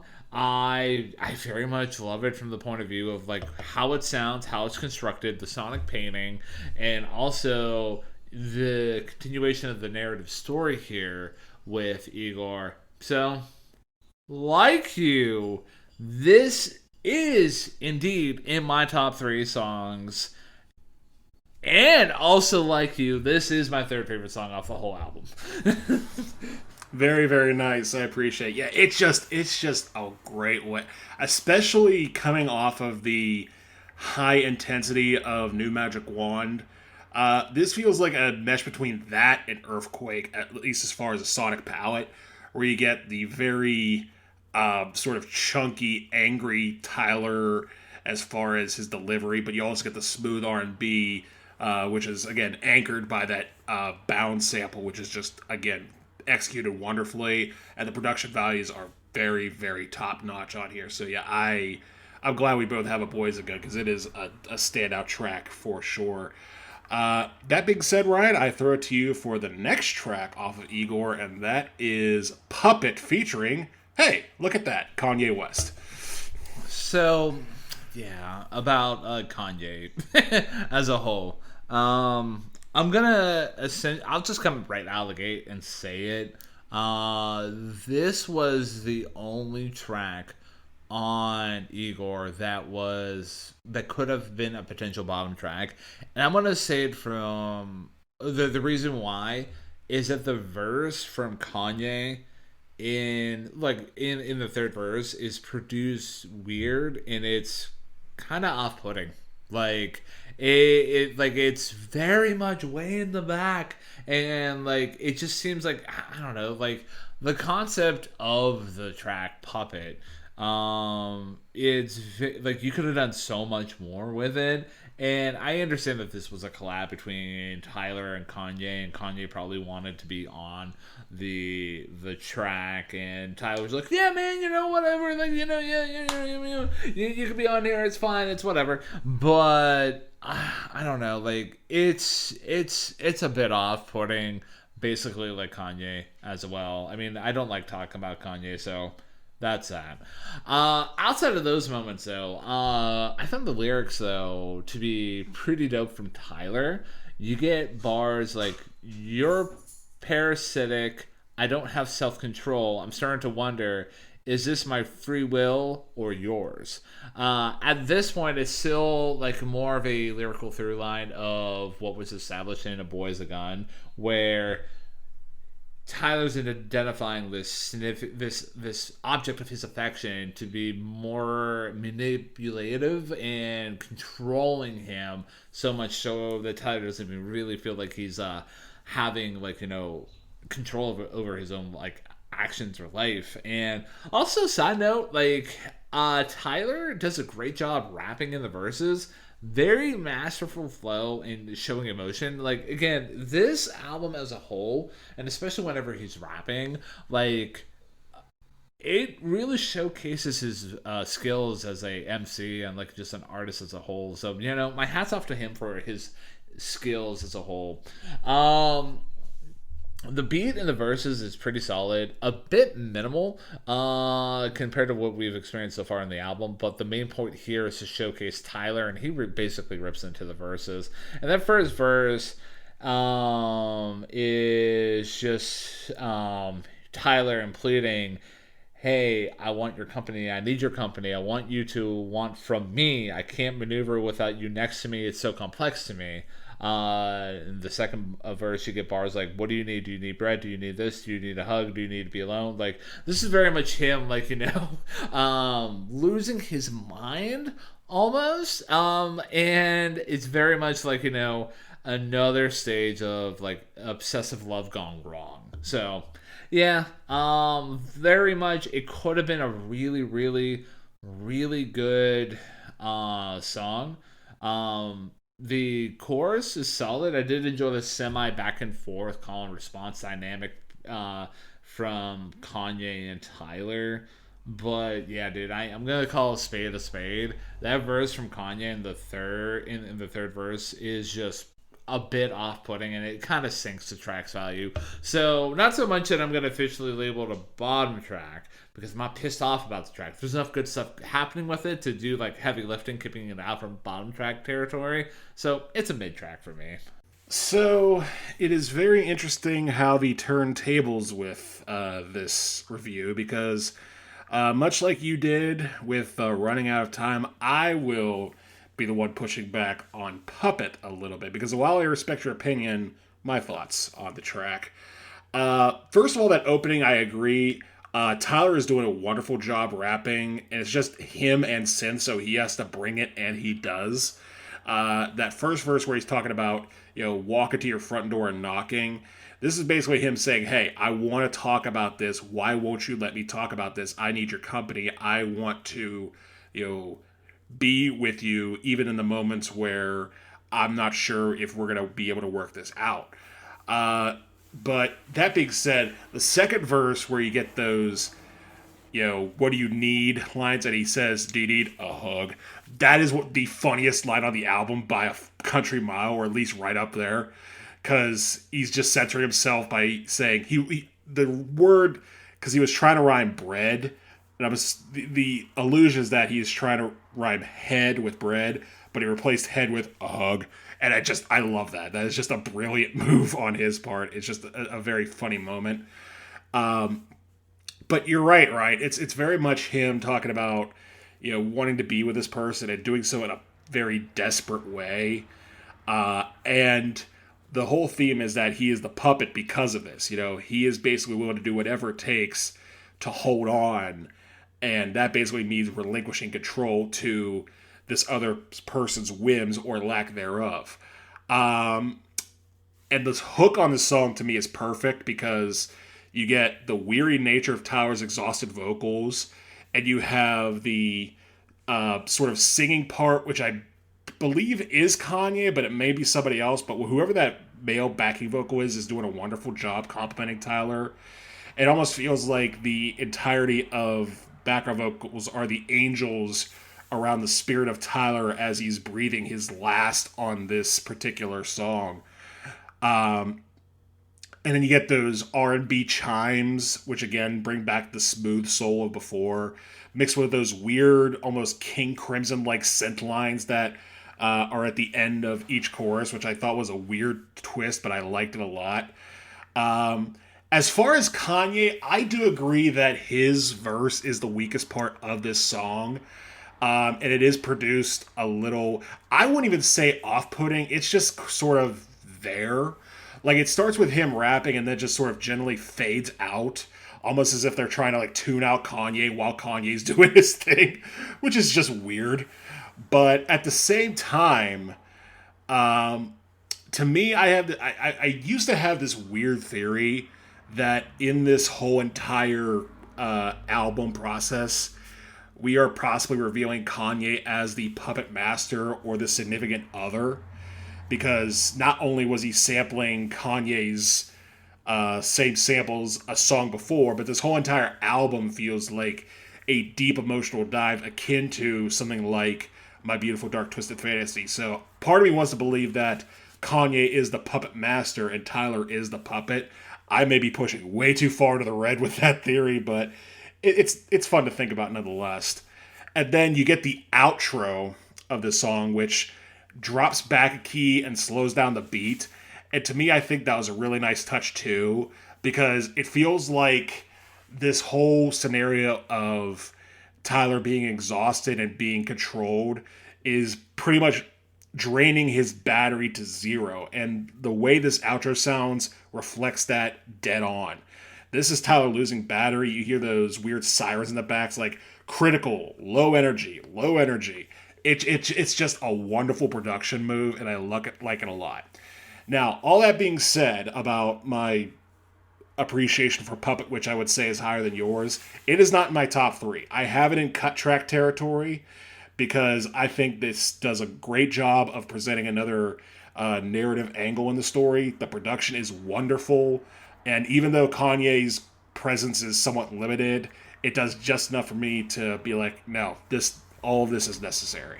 Fair enough, man. Fair enough. And I might, like, as much as I've been enjoying your insight on, like, different things that I haven't picked up with in Igor, I agree. You might be pushing too far into the red, and that's fine. Sometimes you just gotta talk about, like, the Rothschilds and conspiracy theories, and just really just get lost in the sauce. Sorry to give you, like, PTSD, but yeah, I mean, yeah, I agree to disagree. I mean, I don't hate Puppet. It's just the inclusion of Kanye, and like to clarify something for you. That is Kanye in that backing vocals in the chorus, 100%. So like, I did enjoy that aspect about it, but yeah, I'm not gonna rehash any more of my feelings about Kanye's verse. So, what's good? Well, what's good is that we've reached the next track on this album, and would you look at that? The title of it is, in fact, What's Good. And to me, the way this track starts, first of all, you get Tyler saying, but at some point, you got to come to your senses, which is him realizing, okay, this exhaustion and this being pulled by the strings, this can't happen anymore. And then you get that synth intro, which is just like pumping everything back up to a very energetic state. Again, we feel like this is the moment where the monster is about to awake in this story. And the rapping on Tyler in the first half of the song is proof of that, because this is easily the most straightforward rap song on the entire album. And I use straightforward loosely because this is still Igor and it's still Tyler the Creator. But the first half of this song is just him rapping over a pretty solid beat. And his flow is just magnificent. He's very pissed. He's angry. He is defiant. He is trying to bring the surge of reality back to Tyler in real life. Because to me, the lo-fi vocals that are on this first half are representative of the inner monologue that Tyler has showcased throughout this album. Just speaking to Tyler himself, being like, listen, dude, this isn't you. You need to wake the hell up. You need to become the man that you are. You need to be confident in yourself, and you need to live your life without this weird love triangle hanging over you. And again, the flow is great. The production is magnificent. And Tyler does a really good job rapping. Some of his bars in there are really solid. And the way that the backing vocals have that sort of like low monster voice with the, jigsaw or something like that was a nice touch too. And the synths sound good too, because you get the synth lines in between the verses that really sort of punctuate the danciness of this track and of this album as a whole. But then you get the bridge where Tyler starts singing, I see the light. I see the light. I see the light. And all of a sudden, he starts seeing the light, and all of a sudden the puppet is no longer the puppet. He is in fact a real boy and ready to reestablish himself as the lead character in his own story. And then the Dracula verse is great. And the way that this track ends with him just basically saying, you thought I could be replaced. I don't think so. Like, it is the inner monologue becoming the outer dialogue. It is a wonderful, wonderful transition. But yeah, ultimately though, I'm going to relegate What's Good to the good song bucket, no pun intended, because while it does a great job establishing the reemergence of Tyler as his own man, it didn't have enough super standoutish moments to be like, oh, this is like one of the best tracks on this album. It was a very important track. It is a very good track, but a good track is where I have it at, and that's it. And for me, with What's Good, this is almost like a very much in the vein of New Magic Wand in terms of, like, you did a good job describing, like, more of an aggressive side to Tyler here, like that sinister lick at the start, dude, is just awesome. Like, it instantly gets a listener, like, hooked in. And alongside that lick, the beat is pretty dope. But I very much love how Tyler is produced here. Like, it's more like within the first half of What's Good, you get that more like frenzied, like, like aggressive kind of side of Tyler, and like that's very much like elevated with the production and how his vocals are produced. Again, rapping from Tyler here is masterful, and the bars are pretty tight. One bar that I did like though is in the quote unquote chorus of after the first verse. The bar reading, hard to believe in God when there ain't no mirrors around. Like, oh my god, like, it's very much in him believing his own hype, man. Like, oh man, chef's kiss off to that bar there. The switch up at the halfway mark of the track is pretty dope.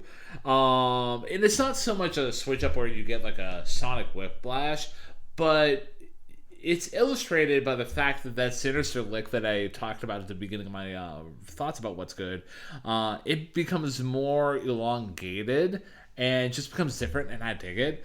And also, as the production, along with that, the production becomes more dense, and Tyler actually becomes more deadpan with more aggressive lyrics. Like, Very much appreciate that. He's still like, as you illustrated, he's very much in his feels of like, realizing like he is like, the main character of the story. He's really realizing his own like power, like that he can see, and he's just fully realizing his own like, potential.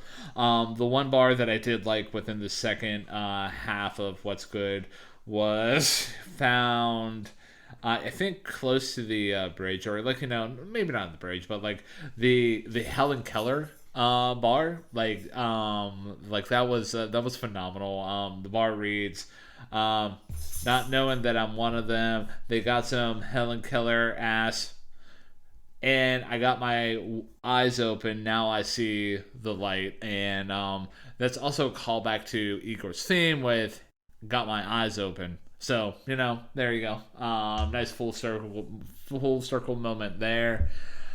The production in the fourth verse, though, dude, gets pretty crazy. And it almost like at certain spots, things almost become like dubstepy, and I very much was like, okay, yeah, I dig that wholeheartedly.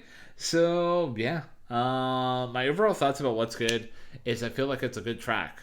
I feel like it's such a good track that we did it, man. We completed my top three in Igor with What's Good landing at my second favorite track off the record. All right, you know what? I'll say that's a bit of a dark horse. I was not expecting you to have this in your top three, but I am pleasantly surprised by that. That is, it's a solid choice, man, and for good reason too. Because again, it's granted, I think maybe it coming after Puppet might have something to do with that, but that's just my opinion. But that being said, it is a strong track just to reestablish Tyler as this menacing nature, and it does sort of present his sort of odd future beginnings with his horrorcore into this context very well, almost like a Yonkers of the heart, if you will.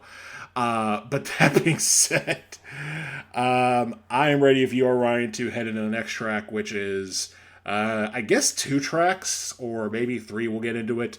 But the next whole track as a whole is Gone Gone / Thank You. Floor is yours. I'll say more of like a track and a half, because the other half of Thank You, well, the other half of the track is like more of like a anyways, I'll just get into it, man.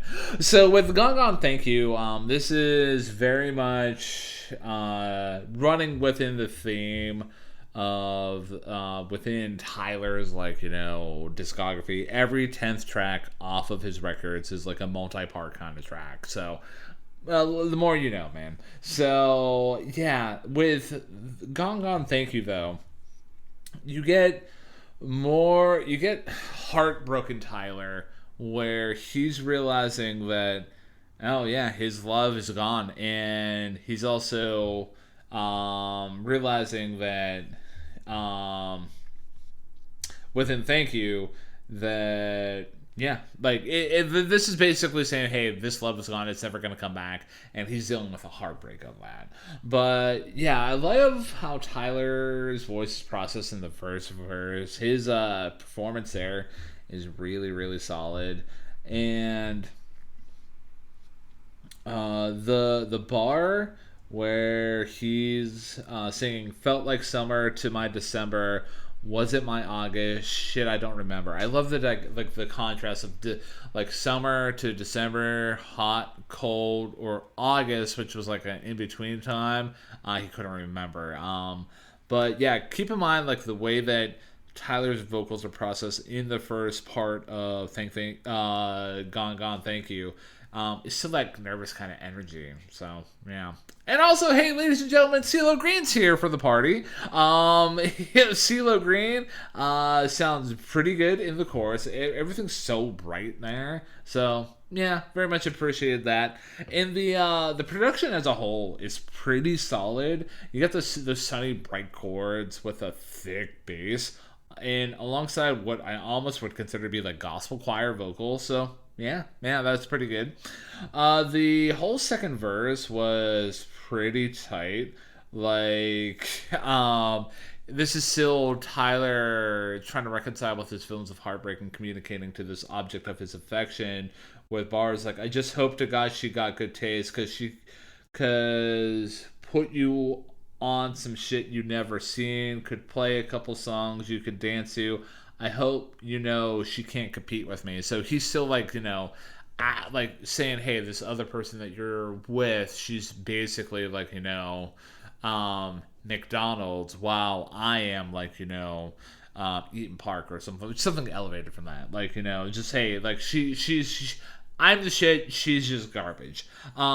Also, excellent use of the bridge here. You get to the bar, you keep me going. The band-aid is falling off now, and you think about the concept of like what's being illustrated here. You kept me going in the sense of believing in love, believing that this person could be a fulfillment, but the band-aid was falling off. Band-aids were used to like hold back wounds. So like now here Tyler's really dealing with the aspect of like heartbreak. And in the third verse, Tyler's rapping without processed vocals at this point, which signals an emotional shift where Tyler is no longer like anxious; he's just heartbroken, and you get the almost like the crux of the album as a whole, and his just feelings about dealing with this other person. The bars are everybody making a choice according to plan. We had two different blueprints, but understood the influence. You opened up early on. I thought I had a permit. You started building up a bridge and it turned into a fence. Then my building got torn down, all because of your new tenant. I'll just buy up some new shit. Never down with the lease. So, yeah, at this point, like. Tyler was just trying to get this other person to open up because he's been through that before. He's had to reconcile with the fact of like who he was as a person. He saw like how society was trying to influence the way of thinking between like being a part of the Rainbow Coalition, and Tyler was trying to invite this person to be who they were, but this person just built up a fence, and he's just like, you know what? I'm just gonna buy some new shit and just try to move on. The second part of this track is a bit brief, but overall pretty solid. You get the processed vocals coming back, essentially thanking this other person that Tyler's been talking about for this whole album for the love, but Tyler doesn't want to fall in love again. So yeah. Overall though, with Gone Gone, Thank You. It's an excellent, segue into the, last leg of the record. It's a pretty good track. I think I would put it in the great song bucket in hindsight. But yeah, I don't have any more cut tracks off this record. Spoiler alert. But yeah, I appreciate it. So for me, Gone Gone Thank You, first of all, you get that opening part where coming off of the intensity of What's Good, you get a much sunnier production here, a lot more synth heavy, and you get those twinkling synths, particularly when he's talking about, summers in his August or Decembers. He can't remember. I thought that was great. And the whole first part of this track, the first couple minutes, feels like the closest thing that Tyler has ever done to pure pop as far as creating a true pop song. And that includes a single that he had earlier on in this album, which was actually a radio hit. Like, here he is very much going into that, like you mentioned, gospel, R&B sort of chant mode. And it all sounds wonderful, man. Like, his pitched up vocals mixing in with CeeLo Green, I think either it's Santa Gold or Solange that's also singing in that chorus. It just sounds so wonderful and so bright and spry on that chorus, which goes, whether it's rain or shine, I know I'm fine for now, my love's gone. Like, this is him sort of lamenting and freeing himself at the same time. And it's just a greatly, wonderfully executed chorus on there. And the synths themselves sound like a sunset, which feels very apropos for the sunset on this relationship that he's been dealing with throughout this whole album. That first part is just wonderful. Like, I can't say enough good things about it. And then you get to that second part that you mentioned where We get into more of a straightforward rapping part from Tyler. The transition into that part, though, is great because you just get descending chords for 2 minutes straight. I don't know how he was able to pull that off with such clarity, but he does. Like, the vocals just keep going down and down and down and down and down. It's just like, it's just sinking in this hole, and it kind of makes me want to go into the hole and see what's in the hole. And what's in the hole is Tyler in his feels, but at the same time realizing, hey, this sucked. This was a tough time, and I wish that you had, not done this to me. And you mentioned that verse about the building being torn down because of his new tenant. The last line of that whole entire part being, I finally found peace, so peace. Just, mwah, lovely moment to showcase that Tyler himself has realized that he is at peace. And then you get the third part, the thank you part, where, again, you get the up-pitched vocals and Tyler truly saying farewell to this love, and at least at this point, all other kinds of love, because he says, thank you for the joy, but I will never fall in love again. It is a bit of a coda to the entirety of the track as a whole, but once again, that beat sounds good, the synths sound amazing, and Tyler's up-pitched vocals reflect, again, just how good of a singer he is, even when he's manipulating his own vocals. Because that part, it goes, I say, oh, like, it that just hits every time.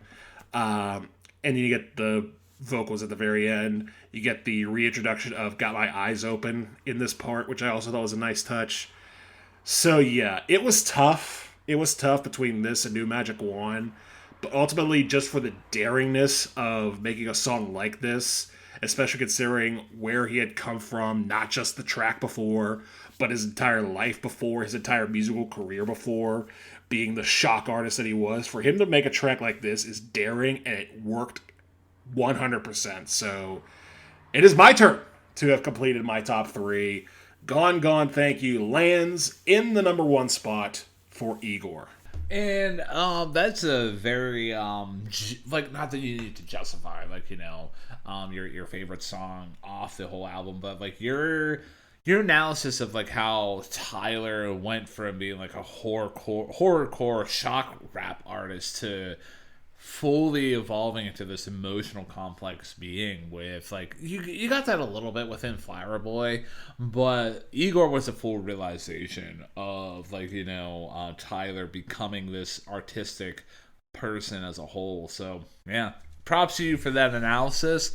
And yeah, I can respect Gone Gone Thank You being your favorite song off the whole record. So without any further ado, you want to keep this gravy train rolling with the penultimate track off of Igor, with that being, I Don't Love You Anymore. Yes, I Don't Love You Anymore. Although, in reality, I always love you, man. You're always a great friend.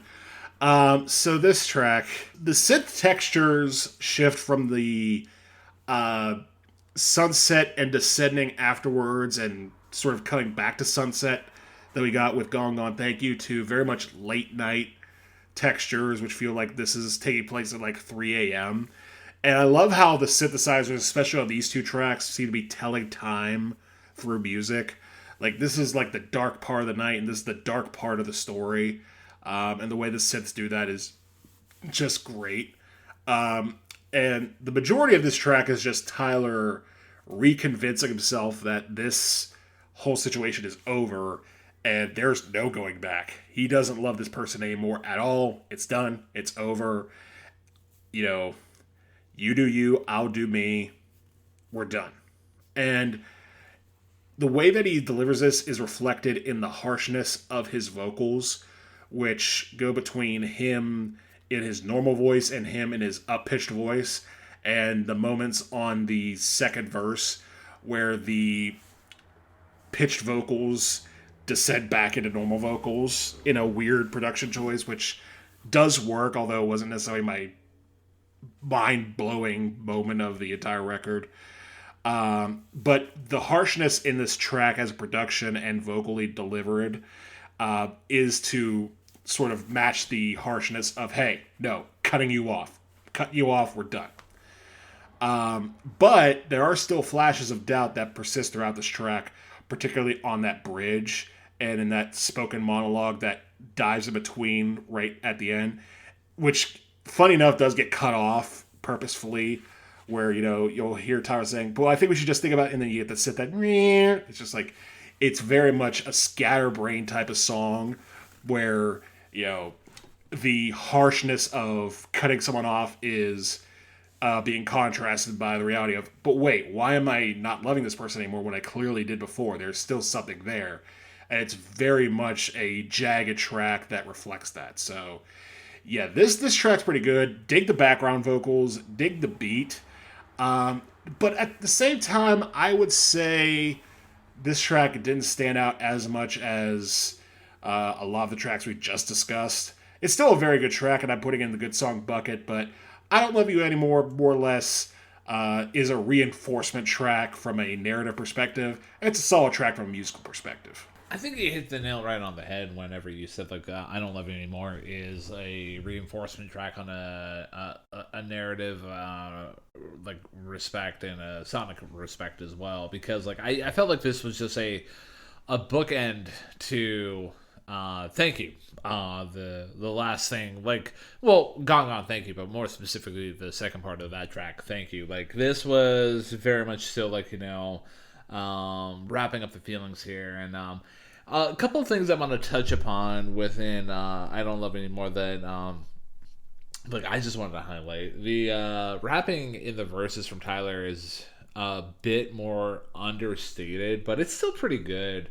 And I feel like it's understated due to the fact of his emotional defeat, because here we get Tyler at his lowest point emotionally, like, and the way that the track does paint that, it paints it pretty perfectly within the second verse. The way that Tyler actually does get drowned out in the second verse by the production, it works so well given the context of the song. And, like, consider that the part where he gets drowned out completely at is where he's asking if he can have his heart back. Like, that is just very solid. Like, hats off to him for executing that production, like, note there. The high-pitched vocals in the chorus are pretty nice, and they flow pretty nicely. And the backing vocals are a nice counterpart. You already did a good job illustrating the thoughts that you had on there.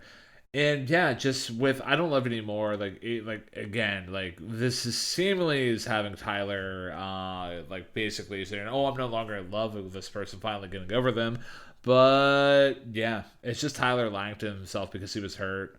And yeah, just it's just an interesting. It's more of a narrative touchstone, and you get some good, like, production choices here. My overall thoughts about I Don't Love It Anymore, I'm putting it in, I would say, the good song bucket. Because I come out in the great song bucket because there wasn't anything that really made me want to run through a wall, or nothing that really made me resonate emotionally. But there's a lot of good stuff here, man. Agreed. It's very much a good song, and again, an important song in establishing the story and where we're at in it. Because again, this is just reinforcing, saying, hey, this is strongly saying we're done here, and that's it. This is not going to happen. But there are elements of doubt, and with that, Ryan, we have come to the end of Igor, with the final track being Are We Still Friends? Always, man. Always. So, with Are We Still Friends, the ending track off of Igor here, it's a very good ending track. I feel like this was a nice way to send off the album. The overall track has, like, a big band feel with, like, a constant, like, triplet feel. And, like, the production of the track is so soulful, and I dig it so much. Al Green makes an appearance on this track, everybody. Welcome, Al Green, to Igor. Better late than never to join the party. But the way that he sounds on his backing vocals is pretty dope. The chorus is pretty solid, and I did dig the skip in the track in the first chorus. And for those of you who are mega fans of me, probably know that, or mega fans of the show as a whole. Wow, that was a very hubris of me. But know that that's a Ryan Kern's musical kink through and through. And I also did appreciate in the second chorus on the track, you get a layer of synth chords. That was very nice. However, the instrumental break after the second verse was a nice sonic detour, but honestly, I'm going to be honest with you. I found it to be a bit pointless. It really didn't go anywhere. It was just like, oh, let's go down. And are we still friends? Like, I don't know. I didn't mind it, but it was just a nothing burger by all encapsulations. And apparently, in that instrumental break, my boy Jack White is doing a guitar solo there. So yeah, that's interesting. But Pharrell Williams does show up in this track here. He has a solid part. I very much did appreciate that as a whole. Just my overall feelings about Are We Still Friends? Like, this is very much Tyler going back to this like object of his affection and just really just wanted to still be a part of this person's life because he can't let him go. Like, literally the last words that we hear in the album proper are "can't say goodbye." Like, he's still holding on hope to like this person being a part of his life. Whether it's from a friendship aspect or a romantic aspect, I think it's more of a friendship aspect at this point. But yeah, Are We Still Friends is a decent way to close off the album. Good song bucket through and through. My opinion of this track is a little higher than yours. I will say, first of all, I agree. The Al Green sample on this track is just wonderful. It very much bookends the songs proper, with the exception of Igor's theme, with the sweet soul that we've been getting throughout a good chunk of this album. And it does set sort of a nice, easy, comforting tone for this track compared to the harshness of I Don't Love You Anymore. As far as the story, you're right. This is basically Tyler extending an olive branch, albeit a thorny one, to the significant other that he has sought after. Basically asking, "Are we still friends?" But I got to know. So it's it's trying to smooth things out, but on his terms. It's still complicated. It's always complicated. I will disagree with you though. I thought the descending part out of the verses into the final chorus I thought was really nice because it brought back that flickering lights effect that we got on A Boy's a Gun, where you have certain pieces of the track just sort of zoning in and out, which I think represents the element of confusion that still lies within Tyler in making this decision to extend this peace offering. And I think that the guitar solo by Jack White is nice, and the way it builds back with the la la la's into that final "Are We Still Friends" is just mwah. Just love that every time. I was kind of on the same boat with you, but then the more I listened to it, I was like, no, this works. This is good stuff here. This is good stuff. And then you get the final verses of can't end this episode on a bad season, and he's like he said, can't say goodbye. He cannot say goodbye to the significant other, and the issues still persist within him. But sonically and spiritually, he is trying to make this as smooth as possible. And I think this is a great way to end that on that note. And this song, with the exception of one use of the N-word towards the end of this track, I think this could possibly be resurrected in a few years by TikTok, honestly. Like, this could be a song that sneaked its way onto the charts some way, somehow, just for its sort of frankness in its delivery. But that's another discussion for another time. For me, I did have this in a cut track territory. I think I'm going to dial that back one and put this in the great song bucket because it is a great way to end off a great album. Absolutely, man. And one cliff note that I want to add onto Are We Still Friends? Apparently, this song ends on B flat. And for those musically inclined out there, the first song on the album, Igor's theme, starts in E flat. So kind of creates like a nice like seamless transition while the songs are playing back to back. I'm gonna maybe experiment with that one day, but Yeah, man. Um, Overall, though, Are We Still Friends was a solid way, a good way, a great way to end off the album. So, yeah, the dear listener out there, and you, my dear co host, might have noticed that we've approached Igor by Tyler the Creator by seeing that there were 12 tracks up, 12 tracks have been smacked down, scorecards have been filled out. So there's only one thing left to say about this review. We did it, man. We did indeed do it. We went up to Tyler the Creator.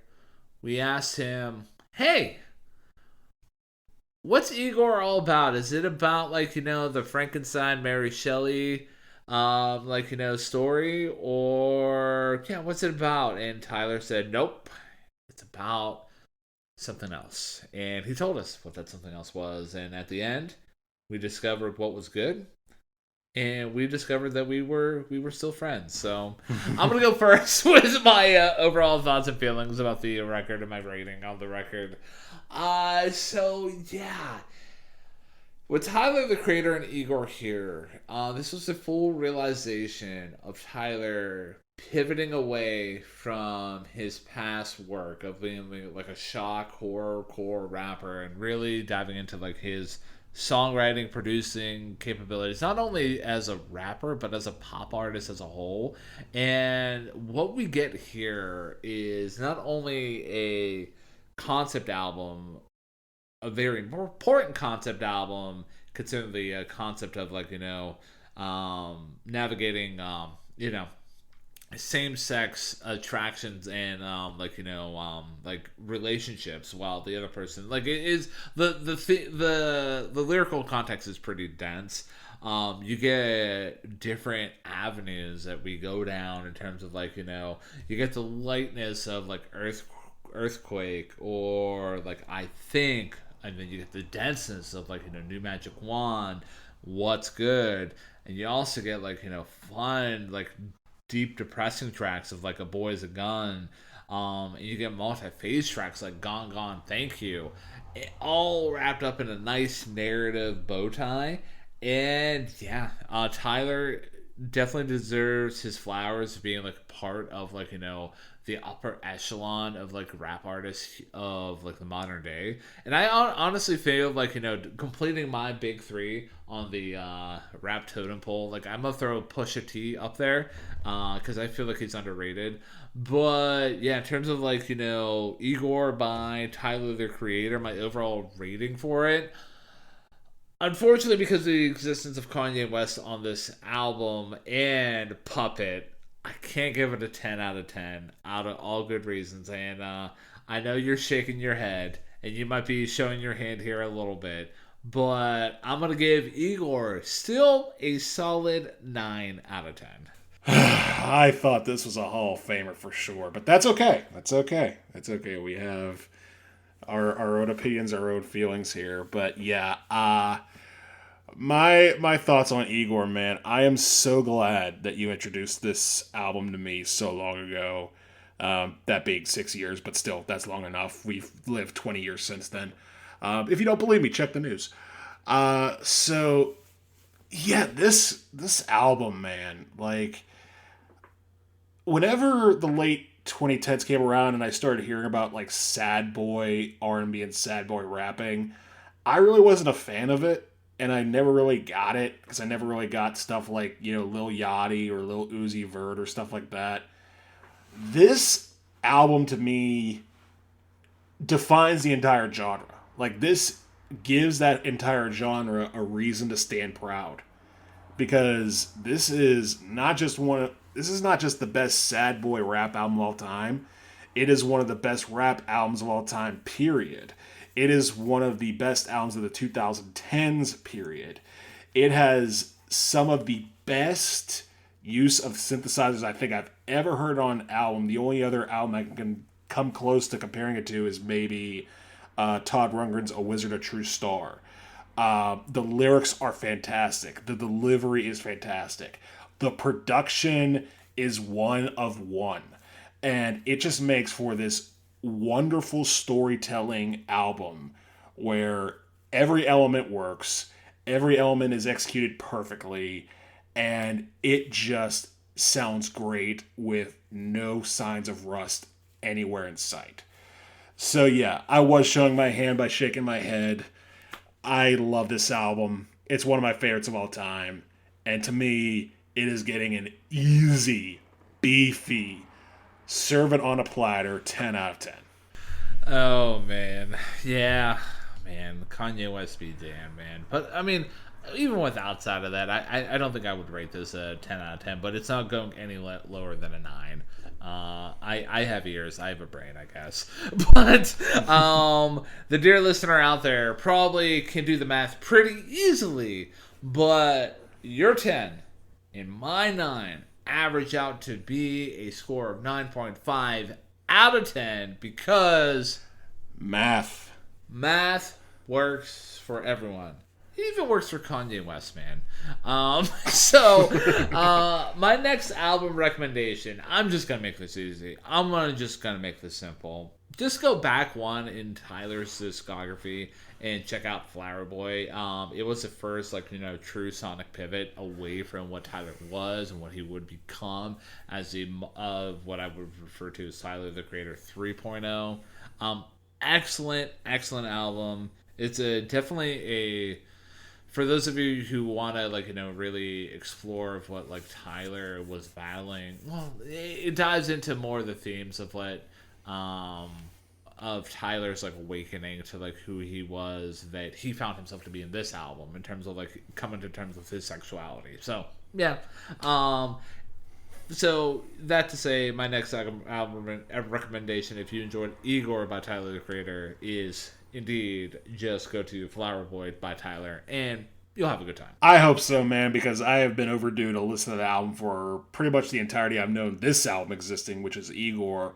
But since I have a unwritten rule and occasionally broken rule that I only can recommend albums that I've listened to, I will not be recommending Flower Boy. Instead, I will go one forward with Tyler the Creator, and that is his 2021 album entitled Call Me If You Get Lost, where you do get a lot of elements from this album that make an appearance on that album as well. Songs like Sweet, I'll throw Rise in there too. That Rise is one of my favorite Tyler tracks of all time. But you also get a lot of harder stuff like Sir Baudelaire, Hot Wind Blows, Massa is another good one that reestablish himself as sort of the antagonistic presence of rap that he is. So Call Me If You Get Lost, the quote-unquote Victory Lap album, is my recommendation based off of Igor. So, ladies and gentlemen, to summarize, our overall rating for Tyler, the Creator's 2019 Igor was a solid 9.5 out of 10. I recommend it if you enjoyed Igor by Tyler. Go back one, check out his album Flower Boy. And Matthew recommends just going forward one by checking out Call Me If You Get Lost. Make a Sunday out of it. I mean, if you got to this point, if you never heard Igor by Tyler, the Creator, what are you waiting for? I mean, we gave it a pretty positive rating, an amazing rating. Matthew even gave it a 10 out of 10, so definitely check it out, 100%. And then once you check out those albums, and then just, explore what else Tyler has to offer. So, yeah, man, we did it, man. We accomplished one of our big ones, man. We absolutely did, man. I thank you for bringing it to the table and allowing us to review it. Again, we didn't quite get the finish I was hoping for, but I was so happy to do this review that I am going to forgive that because, again, we respect each other's opinions, and it was a good time. Absolutely, man. But, yeah, there's one more thing we got to settle up before we officially take our new magic wand out and just, erase. Wow. Not erase, but just put this review into bed. There we go. Matthew, where we go next week on Hey, Listen to This? So, despite it So this episode is going to come out on the 18th, which is National Record Day across America. So even though the album that we're going to choose is going to be celebrating that a week late, I feel, you know what? Let's talk about some records, man. Let's dive into my record collection for this next episode of Hey, Listen to This. And the way I'm going to have you choose between these albums, Ryan, is based off the record store in which they were purchased, and both of them are located in Pittsburgh. Ryan, are you ready? Oh, I'm absolutely ready, man. Okay. Your options are Jerry's Record Shop in Squirrel Hill or Attic Records in Millvale. Oh, man. Oh, man. No disrespect to Jerry's, because I've been there like once or twice. No, once. But I gotta go with Attic Records, man. I gotta represent Millville. All right. I figured that's where you're going to go, and I respect that. So for our next review, we are heading back into the world of rock and sort of heading into the world of, not even sort of, we're heading into the world of new wave. And we're going to be talking about the debut album from 1978 by the band out of Boston, not called Boston, but called The Cars. Oh, okay. Okay. I'm pretty excited about this. I might be speaking out of tongue here or out of turn, but when I ever say I don't, like, if you ask me to name a car song, I'm like, yeah. So like I definitely want to know. So yeah, I'm excited, man. I can't wait. I'm excited too, man. This is what, if you're a little fuzzy on the Cars, I feel like this is going to be a nice sort of refresher course, because even though your namings of the songs may be a little off, you'll probably recognize a good chunk of what we're about to talk about. So, dear listener out there, if you never listened to the debut album by The Cars, called The Cars, released in 1978, make sure you check out that album before next week's review. That way you can have opinions about the album, and then you can have opinions about the opinions that me and Matt are going to be bringing to the table. So, yeah, for such a big episode, such a important episode in our history of Hey, Listen to This. Like, I was very pressured to come out with a good outro to like send us into the the outro music, and like, I don't want this episode to end on a bad outro. Thank you.